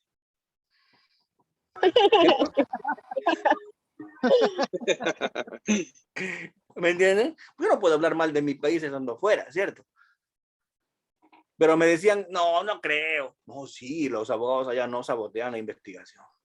Entonces, yo no estoy diciendo que los abogados sabotean la investigación. Lo que estoy diciendo es que, ¿cómo sería una investigación más eficaz? ¿Con la defensa o sin la defensa? Sin la defensa, pues, doctor. Sin la defensa. Y la defensa tendría su derecho a hacer una investigación como en Estados Unidos, con los mismos derechos que la fiscalía, pero después. Y ahí funcionarían salidas de consenso. Ahí funcionarían salidas. ¿Por qué? ¿Quién va a negociar conmigo como fiscal si me ha destruido mi investigación? Absolutoria, doctor, absolutoria. ¿Ves? No, es que no se vulnera el derecho de defensa, Eddie, ¿sabes por qué? Porque la defensa va a tener su derecho de investigar, con los mismos derechos que el fiscal. ¿Cierto? ¿Cuál es la única diferencia? Claro, la diferencia es que el fiscal lo va a hacer de manera limpia, ¿no? Primero. La famosa pregunta no es pertinente, doctor. Pero pregunto, ¿quién va a perder su derecho a investigar? Nadie. El fiscal investiga primero y luego investiga la defensa.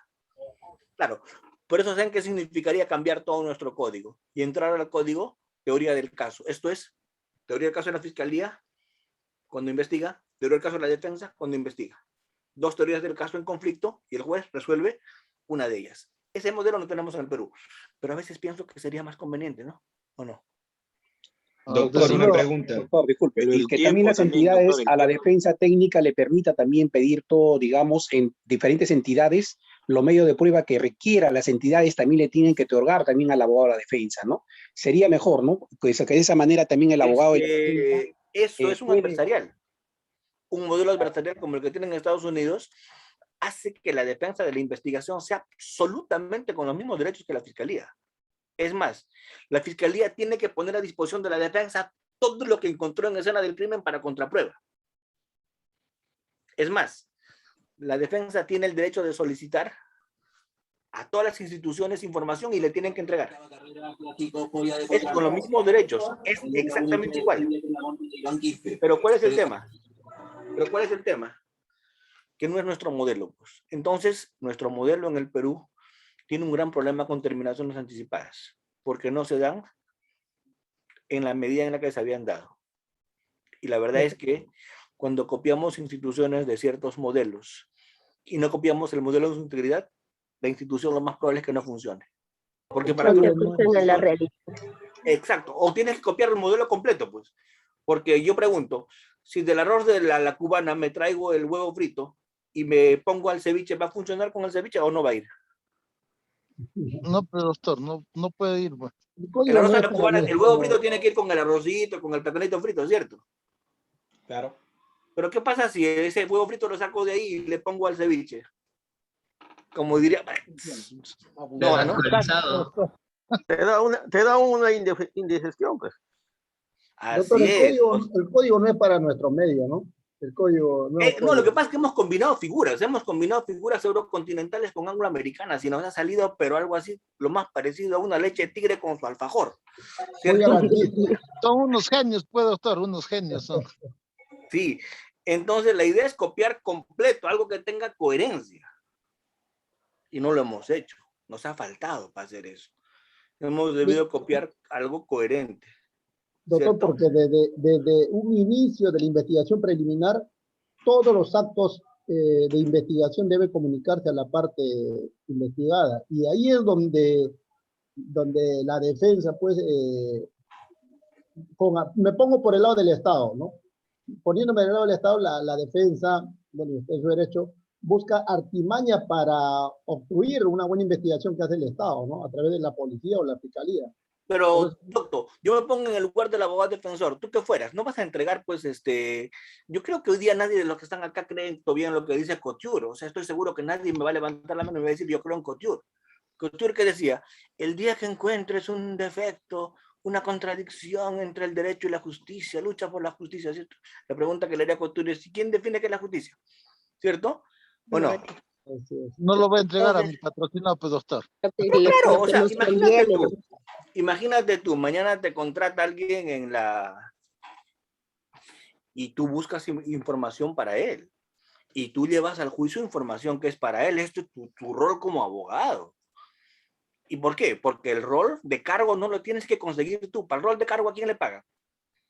Al fiscal, doctor, al fiscal. Exactamente, y el modelo se basa en el contrapeso. Hay quien recibe una remuneración del Estado para traer la información de cargo, y tú, para contrapesar, tú traes la de descargo. Y esa dialéctica hace que el modelo funcione. El fiscal también tiene la prueba de cargo y descargo. No, cierto, pero cuando el fiscal ya acusó, ya es parte. Eso es hasta el momento de la acusación nomás, doctor. Por eso, luego de eso ya es eso hay que clarificar. Eso hay que clarificar. El fiscal es el director de la investigación de manera imparcial, de manera neutra. El fiscal investiga para los dos, ¿cierto? Claro, doctor, ¿Pero qué pasa cuando el fiscal acusa? ¿Qué ocurre cuando el fiscal acusa? Ya se vuelve parte acusante, doctor, y ya no hay más. Si el fiscal acusa, ya es parte. Si el fiscal acusa, ya deja de ser ese neutral. Si el fiscal acusa, ya deja de ser ese actor, director. Cuando el fiscal acusa, se quita los galones, deja de ser el director de la investigación. Cuando el fiscal acusa, toma parte y es parte acusatoria y es un adversario más en el juicio. Doctor, y cuando en juicio retira la acusación, cuando en juicio retira la acusación. No, pero eso no es por un principio de no imparcialidad, es un principio de objetividad. La objetividad, ¿qué te hace? Estoy en el juicio, me traen algo que antes no lo había mirado contundente y yo veo que se me cae algo que tenía, ya no tengo con qué sostener, no voy a sostener por sostener, ¿sí o no?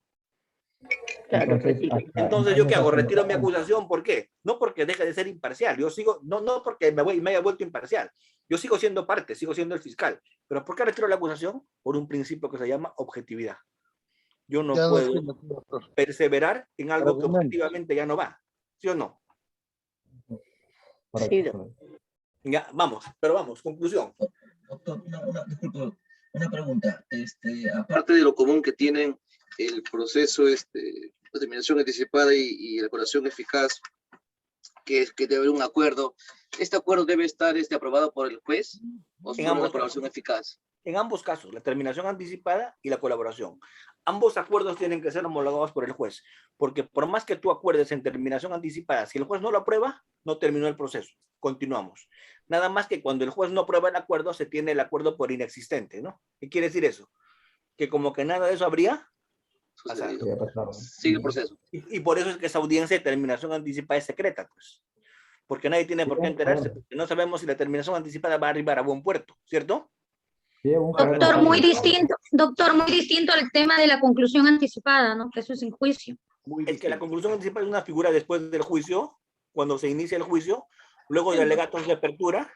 La conclusión anticipada opera en juicio, luego de alegatos de apertura, luego de que el procesado se ha escuchado respecto a su posición con la imputación que le ha hecho el fiscal.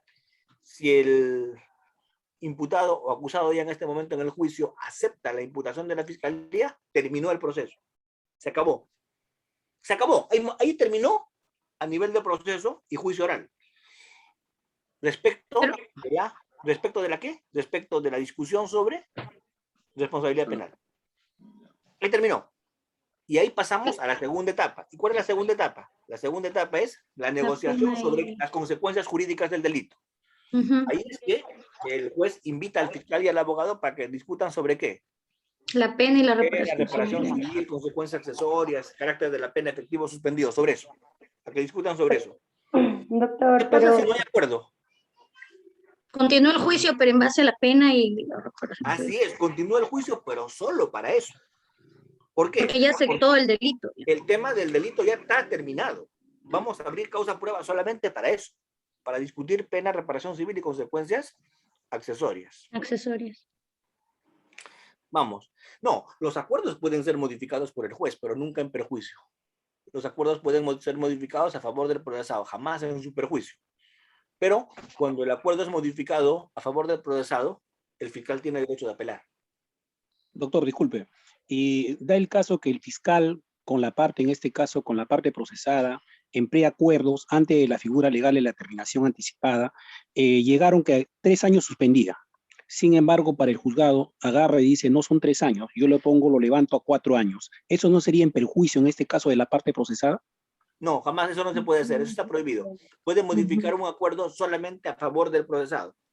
Y cuando no en contra, doctor. Jamás en contra, a favor. Doctor. Hay un acuerdo plenario justamente que establece lo que usted está manifestando. Exacto, exacto. Dice que, y en el supuesto dice que el acuerdo se modifique y sea desfavorable para la fiscalía puede apelar, pero jamás se puede modificar el acuerdo siempre menos y a favor del acusado en este caso. Exacto. Doctor, ¿y qué pasaría, por ejemplo, si es que la fiscalía va con, no sé, 5 años de pena para X personas? Y esta parte o 5 años y 6 meses, ya pongámosle, pero esta parte se quiere someter a la conclusión anticipada, pero al hacerle la reducción del 7º no llega, es decir, digamos 4 años con 3 meses. Entonces, ¿podría de repente el juez excepcionalmente reducir estos 3 meses para que se llegue a 4 y someterse a la conclusión anticipada? Porque han habido casos en los que, sí, pues al final se han querido someter, pero sobrepasaban, digamos, 4 años y 3 meses. En ese caso, doctor, ¿podría de repente el juez decirle que a la fiscalía que modifique de repente su pena, que ya no le ponga agravantes en ese acto, o tendría que hacerlo en otra audiencia para en una próxima llegar a una conclusión? Lo que pasa es que hay un problema acá. El juez no puede dejar de motivar su sentencia, porque por más que sea una sentencia de terminación anticipada, sea la sentencia que sea, ¿cierto? ¿Cuál es el gran problema? El gran problema es la conversión también, ¿no, doctor? Convierte en la pena. Claro, pueden convertir y todo, pero tiene que estar motivado. ¿Y cuál es el gran problema? Claro.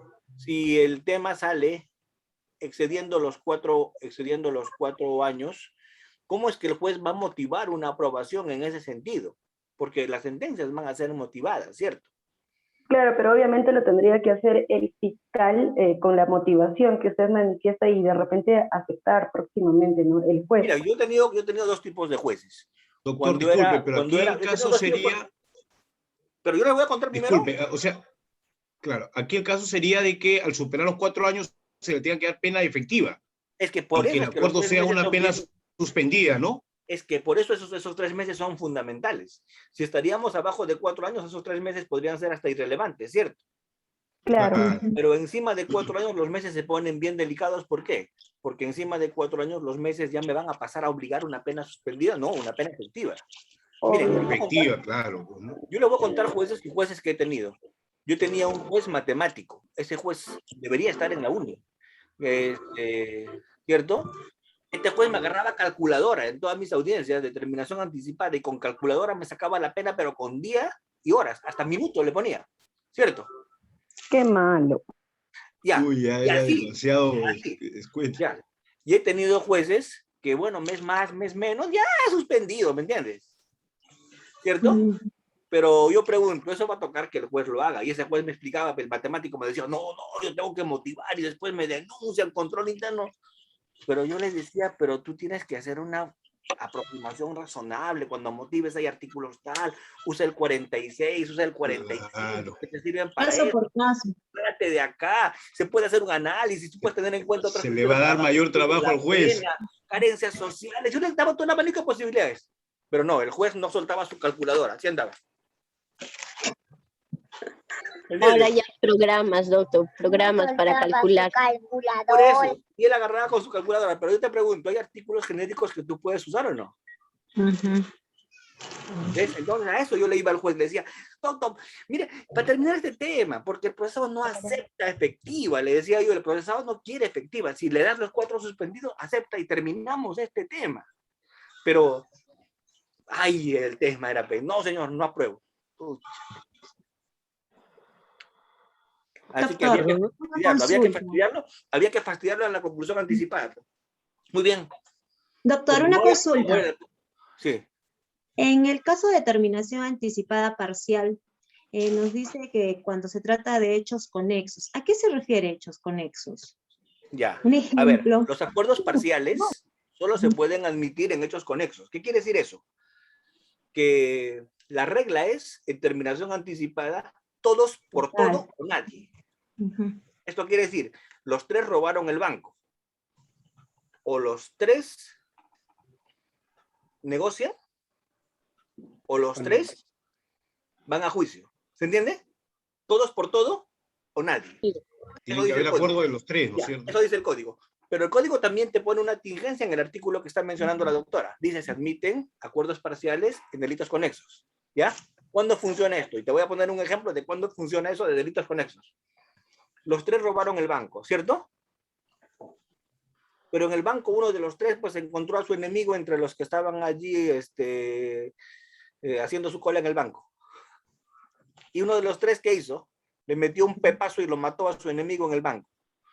Yo pregunto, ¿eso es parte del acuerdo o es un exceso? Exceso. Así es. Entonces los 3 fulanos van a ir, Hablamos de un exceso. por robo agravado. Y ese, de los 3, uno de ellos nada más va a ir por delito. Claro, él va a ir por homicidio. Por homicidio. Y ahí cabe un acuerdo parcial. ¿Por qué? Porque sobre el homicidio él puede aceptar. Pero por el robo, los 3. tienen que ser los 3. A eso se refiere. Gracias, Claro como el agua, doctor. Genial, te agradezco mucho su afirmación. Doctor, una pregunta. Por favor, adelante. Respecto al tema de la conclusión anticipada, ahí, por ejemplo, el acusado acepta la pena, también la reparación civil, pero en forma parcial, porque hay actor civil y la reparación civil del actor civil, su pretensión es bastante astronómica, ¿no? Y, por ejemplo, a un tanto de 80.000 soles, 60.000 soles, pero el acusado acepta pagar un tanto de 20.000 soles. Entonces, ahí, como la conclusión anticipada dice que tiene que aceptar la pena y los hechos, pena y reparación civil, ¿sería procedente o no aceptar esa conclusión anticipada con esta propuesta de los 10, de la oferta que pone el acusado? O también nos permite la otra opción de que se puede continuar el juicio respecto solamente a la reparación civil, ¿no? Pero en ese caso, si se continúa respecto a la reparación civil, igual se le daría este beneficio premial de la séptima parte de rebaja de la pena. Lo que pasa es que igual se le va igual a él dar el séptimo de rebaja de pena, porque eso es por él aceptar cargos. O sea, esa rebaja es por él aceptar cargos. ¿De acuerdo? Es su premio. Es su premio por aceptar cargos. El premio es mayor cuanto más temprano sea la aceptación de cargos. Mira, cuando tú aceptas antes de que el fiscal tenga actividad probatoria de cargo, ¿qué dice el 161 o 160? ¿Qué dice? Cuando la confesión sincera se da antes de que el fiscal tenga prueba de cargo, te pueden bajar la pena hasta 1/3 por debajo del mínimo. ¿Qué quiere decir eso? Si la pena mínima es 6 años, te pueden bajar 2. O sea, te puedes ir con pena suspendida o no. ¿Por eso qué requiere? Sí. Que aceptes cargos antes de que el fiscal tenga Sí, elementos de convicción en tu contra. Claro, ¿cierto? para que se compute la confesión sincera, ¿no, doctor? Ahí está Claro. la confesión sincera. Para que se compute la confesión sincera con rebaja de pena de 1/3. Claro. ¿De acuerdo? Porque puede haber confesión sincera, pero sin rebaja. Por ejemplo, tú puedes confesar en flagrancia, pero en flagrancia, ¿qué relevancia tiene? Nada. Claro, O sea, conlleva cuando sin estás nada. en el aeropuerto te agarran pues todo lleno de momificado con droga en todo tu cuerpo y encima encapsulado y tú dices confieso y yo te digo, ¿y a mí qué me importa que confieses? ¿Cierto? ¿Me entienden? ¿Qué confesión va a haber en ese caso, no? ¿Qué confesión va a haber? O sea, puede haber confesión para hacer un tema de salida formal inmediata, lo que sea, pero no para rebaja de pena, ¿cierto? O en caso, doctor, de que pueda también aportar información relevante sobre si es una organización internacional, por ahí. Pero hoy tenemos que meternos ya en el otro tema. Si lo vamos a meter allí, ya es un tema ya de ¿qué? ¿De colaboración? De colaboración eficaz, claro, pues, ¿no? Una pregunta. Sí, ¿Procede vamos, la terminación anticipada en el control de acusación? ¿O quieres estar abajo? Yo les voy a contar una cosa a todos ustedes. Se los voy a contar así. Te dejo me acá. preguntan, lo que me está preguntando Edson me está preguntando algo muy controvertido. Edson me está preguntando y me está diciendo.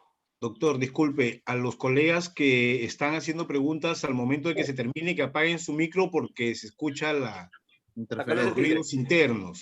Sí, a veces escuchamos cómo en su casa le dan órdenes y Así, doctor, así. el otro día el colega, ya he terminado de cocinar, y el colega decía, sí, mi amor, ya, cocinando, haciendo, estoy en la clase, ¿cierto? Entonces nosotros no tenemos por qué enterarnos de las habilidades culinarias del otro, ¿cierto?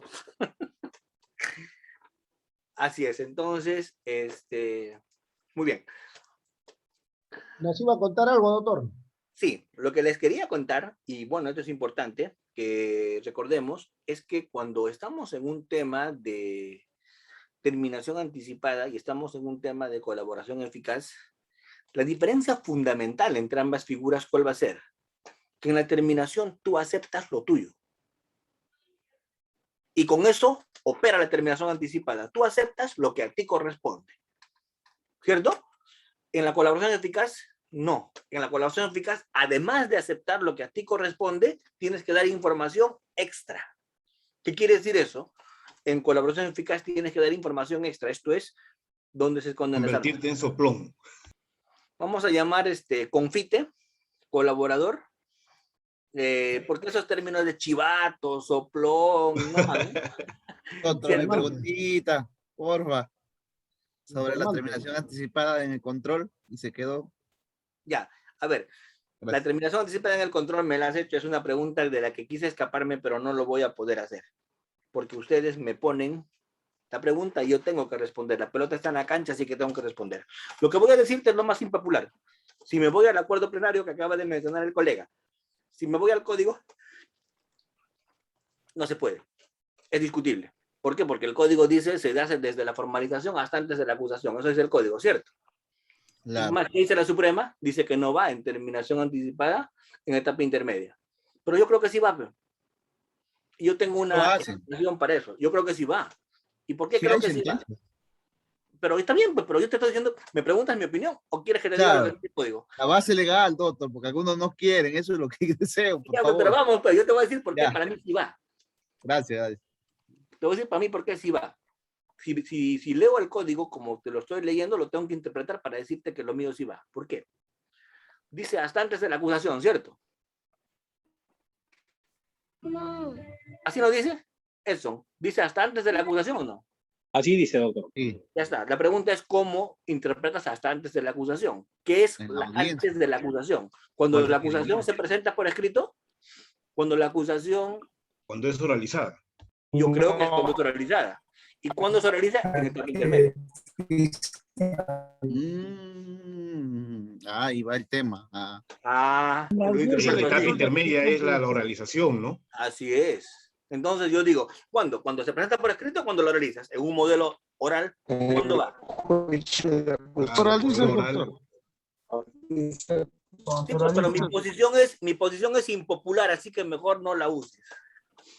Algunos han aceptado... Porque va a haber un amplio debate, doctor. Va a haber un Lo ha amplio aceptado debate. y lo acepta siempre, y en su corte aceptan mucho.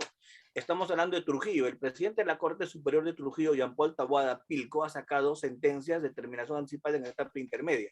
En Y se ha Chiclayo también hay. apartado del plenario de la Suprema. En Chiclayo también hay, doctor. En Chiclayo también, ¿no? Y lo hace, Sí. y lo hace. Y Jean Paul ha fundamentado muy bien. Y Jean Paul ha La Corte fundamentado... de Arequipa también, doctor.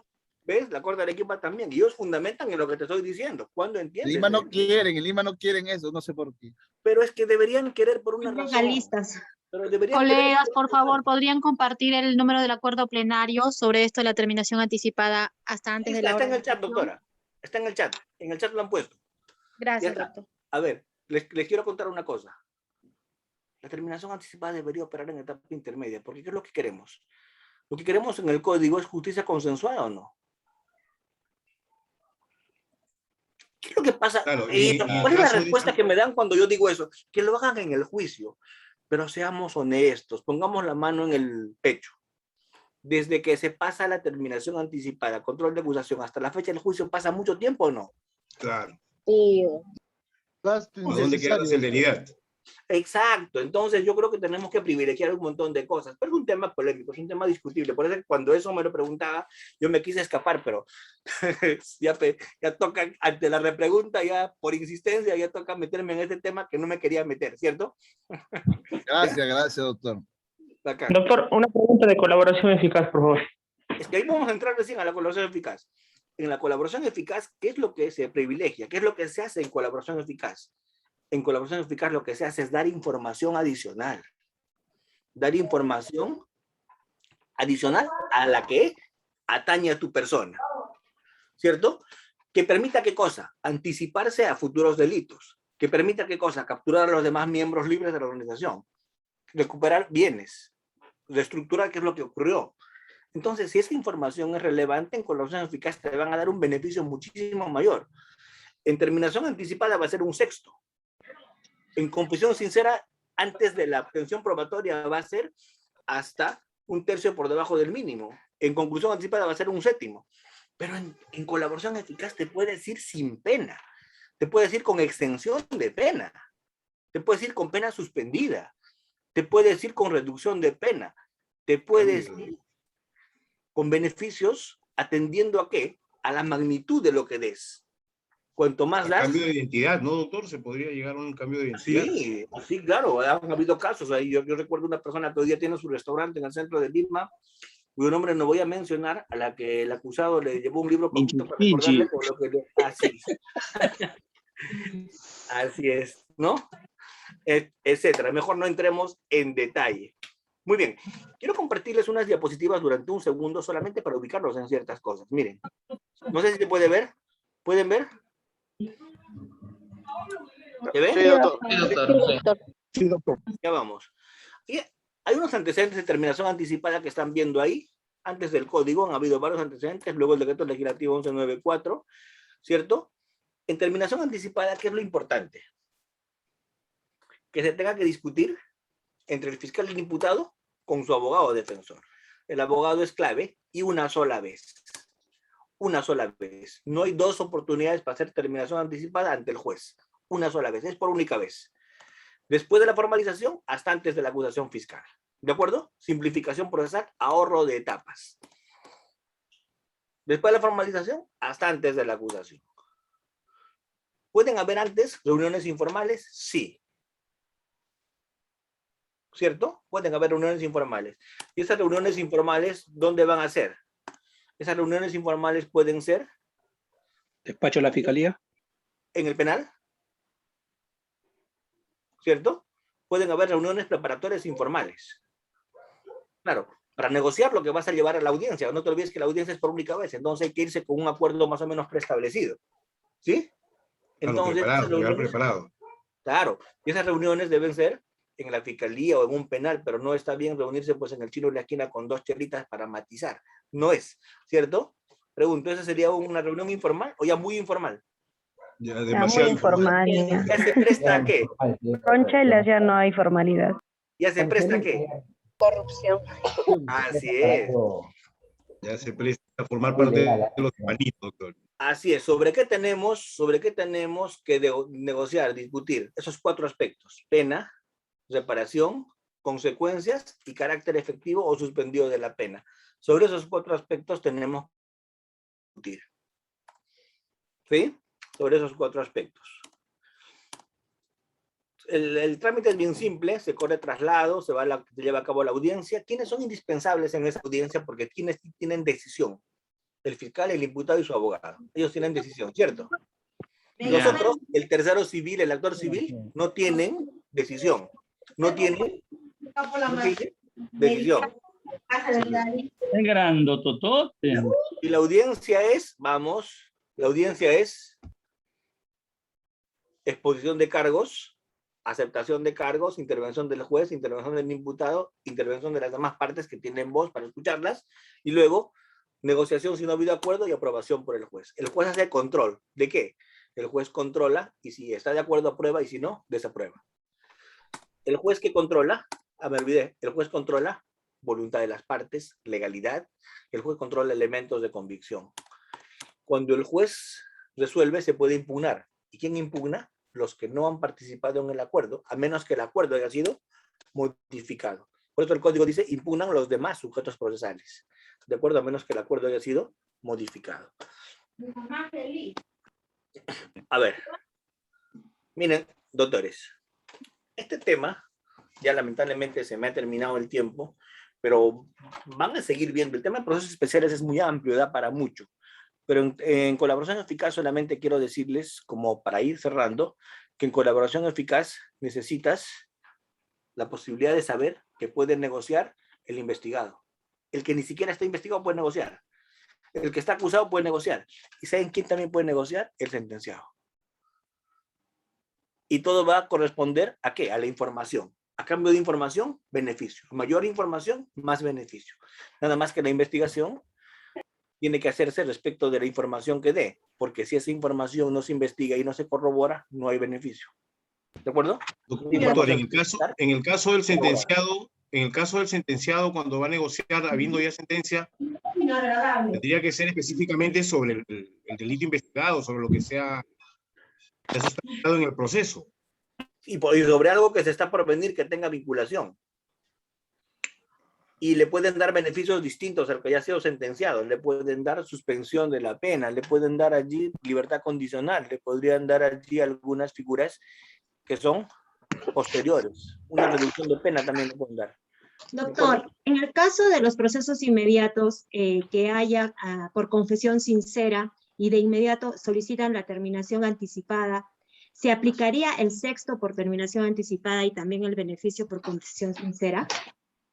Sí, son beneficios concurrentes, porque si es que es un supuesto en el cual hay posibilidades de aceptar cargos sin que haya habido flagrancia, sí se puede acumular.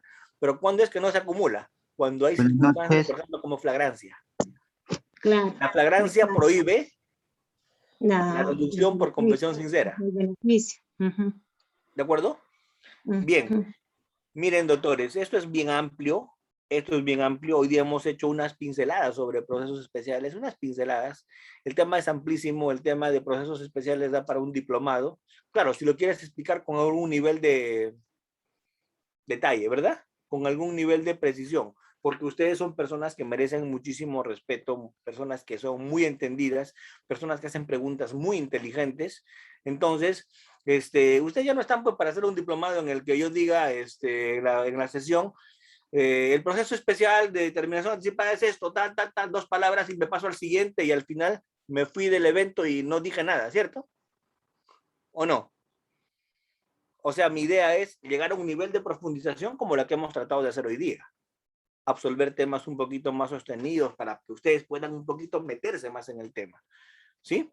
Esa es un poco la idea y lamentablemente les pido las disculpas del caso porque no hayamos podido agotar más de lo que hemos conversado. Pero sí, sí, normal. Yo les escucho a los tres últimos que me están pidiendo la palabra, porque ya que tenemos que tener otra sesión en breve ya de derecho penal, ¿cierto? Hoy día he salido premiado con 2 sesiones simultáneas, ¿no? Y además me está esperando todo lo que tengo que hacer en la casa. Aló, buenas noches. Carlos, vamos. Sí, es que tengo una gran consulta, doctor. Cuéntame. Ya, es que, ¿qué significa la audiencia, doctor? ¿La audiencia? Sí. ¿Qué es una audiencia? Sí. Ya, una audiencia es un formato de resolución de conflictos. Una audiencia es el formato de resolución de conflictos que reemplaza al formato anterior. ¿Cuál era el formato anterior? El traslado y la absolución. ¿Cómo se resolvían antes los conflictos? ¿Cómo se resolvían antes las incidencias? ¿Cómo se resolvían antes las situaciones en las actuaciones judiciales? Se resolvían así. Escrito, absolución, traslado, tráigase para resolver y se resolvía. Ya, eso es reemplazado hoy día con un formato de audiencia. En vez de hacer absoluciones, traslados y tráigase para resolver, hoy día se hace todo en uso a la oralidad, en una sola sesión. Tú haces tu pedido, la otra parte lo escucha, lo refuta, hay una réplica, una dúplica, el juez hace preguntas de aclaración y el juez resuelve en ese momento. Eso es beneficioso por donde lo mires, el formato de audiencia, ¿verdad?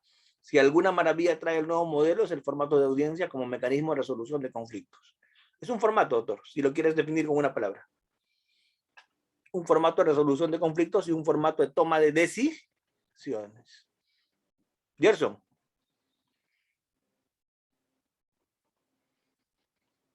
Gerson. Hoy juega Perú, no puede ser, no, el partido, van a disculpar, pero No, es que los goles de Venezuela van a estar muy escasos. escasos, a eso me refiero. Escasos. Muy bien. Aquiles. Sí, profesor. Profesor, muy buenas noches. Mi nombre Sospecho es... que en mi clase de penal voy a estar solo yo. Sí, profesor. Una preguntita. Adelante. Sí, profesor. Mi nombre es Gerson. Soy estudiante de Derecho de una universidad. Mi pregunta es, el Código Penal, el Código Procesal Penal, pero ahora se ha hablado de lo que es los procesos especiales, ¿verdad? Sí. Yo, en mi opinión, como estudiante, yo pienso, doctor, o lo correcto sería mejor, por ejemplo, derogar todo lo que es el proceso de colaboración eficaz, transmisión anticipada, proceso inmediato, y yo, los únicos, porque veo que le estamos dando a las personas que han cometido un delito el beneficio. No es mejor que se vayan a un proceso común y que se sentencie. Gracias. Excelente, gracias por tu opinión, y con esa opinión me van a disculpar todos, pero debo terminar dando mi opinión sobre la opinión del doctor. Y solamente le quiero decir una cosa. El doctor Carlitos está estudiando, está en la universidad, y él entiende una cosa que se llama justicia. Y tiene razón, dentro del ámbito de la justicia, dentro del campo de la moral y de la ética, el que comete un hecho lo debe pagar. Y el que comete un hecho no debe salir librado. Y el que comete un hecho no debe dejar de responder por lo que ha hecho. Y eso es en el campo de la ética, y en el campo de la justicia, y en el campo de la moral. Tu opinión la respaldo en esos terrenos. El día que estemos conversando en esos ámbitos, te doy la razón. Pero en el proceso penal no se aplica pues ni la ética, ni la moral, ni la justicia en ese aspecto. Lo que se aplica en el derecho penal en estos tiempos actuales es el costo-beneficio. ¿Y eso qué es? Análisis económico del derecho. Costo-beneficio. ¿Qué me conviene más? 1 millón, 2 millones, 100 millones de dinero repatriado en el Perú para usarlo en el Perú, o que un tipo esté en la cárcel. Costo-beneficio. Pregunto, barata. ¿Había forma de conseguir información en el caso de Barata? No, porque había información de difícil consecución. Odebrecht. Vamos. Tú le puedes allanar, le puedes levantar secreto de comunicaciones, le puedes rastrear por satélite, le puedes voltear el kiosco y pararlo de cabeza y sacudirlo, pero va a haber información de imposible consecución, como por ejemplo, ¿cuál? ¿A quién corresponden los codinomes que aparecen en las computadoras? ¿A quién le dicen el anteojudo barbón? ¿Me entienden? ¿Quién sabe eso? ¿Quién sabe eso? Solo la persona. Solo él. Es información de imposible consecución en un proceso. ¿Qué toca hacer? Toca negociar. Pues. Y la pregunta es, yo le voy a decir, dame la información, no seas maldito, ya pe. ¿Tú eres bueno? ¿Me la va a dar? Pero sí me la daría a cambio de qué? Dando y dando, ¿verdad? Dando y dando. Te doy la información, yo te digo a quién corresponden esos nombrecitos, porque es información de difícil consecución o imposible consecución para ti. Entonces, pregunto, ¿qué le interesa más al proceso penal? ¿Que todos los que le han robado al Perú con Odebrecht sean sancionados o que Barata solito sea sancionado? Aun cuando Barata la libre, yo prefiero cárcel para los demás, ¿o no? ¿Y eso cómo se llama? Costo-beneficio. Costo-beneficio. Claro, Barata la va a librar, pero entonces a Barata yo le tengo que palmear el hombro y decirle, para ti queda el infierno, compadre. ¿Tú quedas en manos de quién? De Dios. Así es, a ti te va... Mejor hubieras pagado con los hombres. A veces los hombres somos un poco más benignos cuando sancionamos. Dios es más duro. Listo. Doctores, muchísimas gracias por su participación, sus opiniones.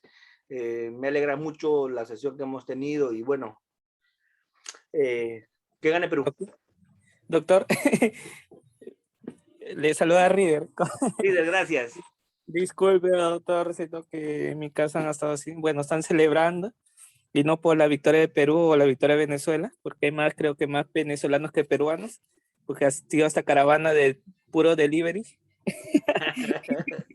Pero en fin, doctor, vamos a tener la sala prendida, pues para volvernos a conectar. Doctor, ¿a qué hora sería posible? No me diga que después ¿Puede ser? ¿10 minutos? 10 minutos. Sí. Perfecto, doctor. En 10 minutos, entonces, estimados participantes, seguimos en la misma plataforma. No se desconecten. Gracias.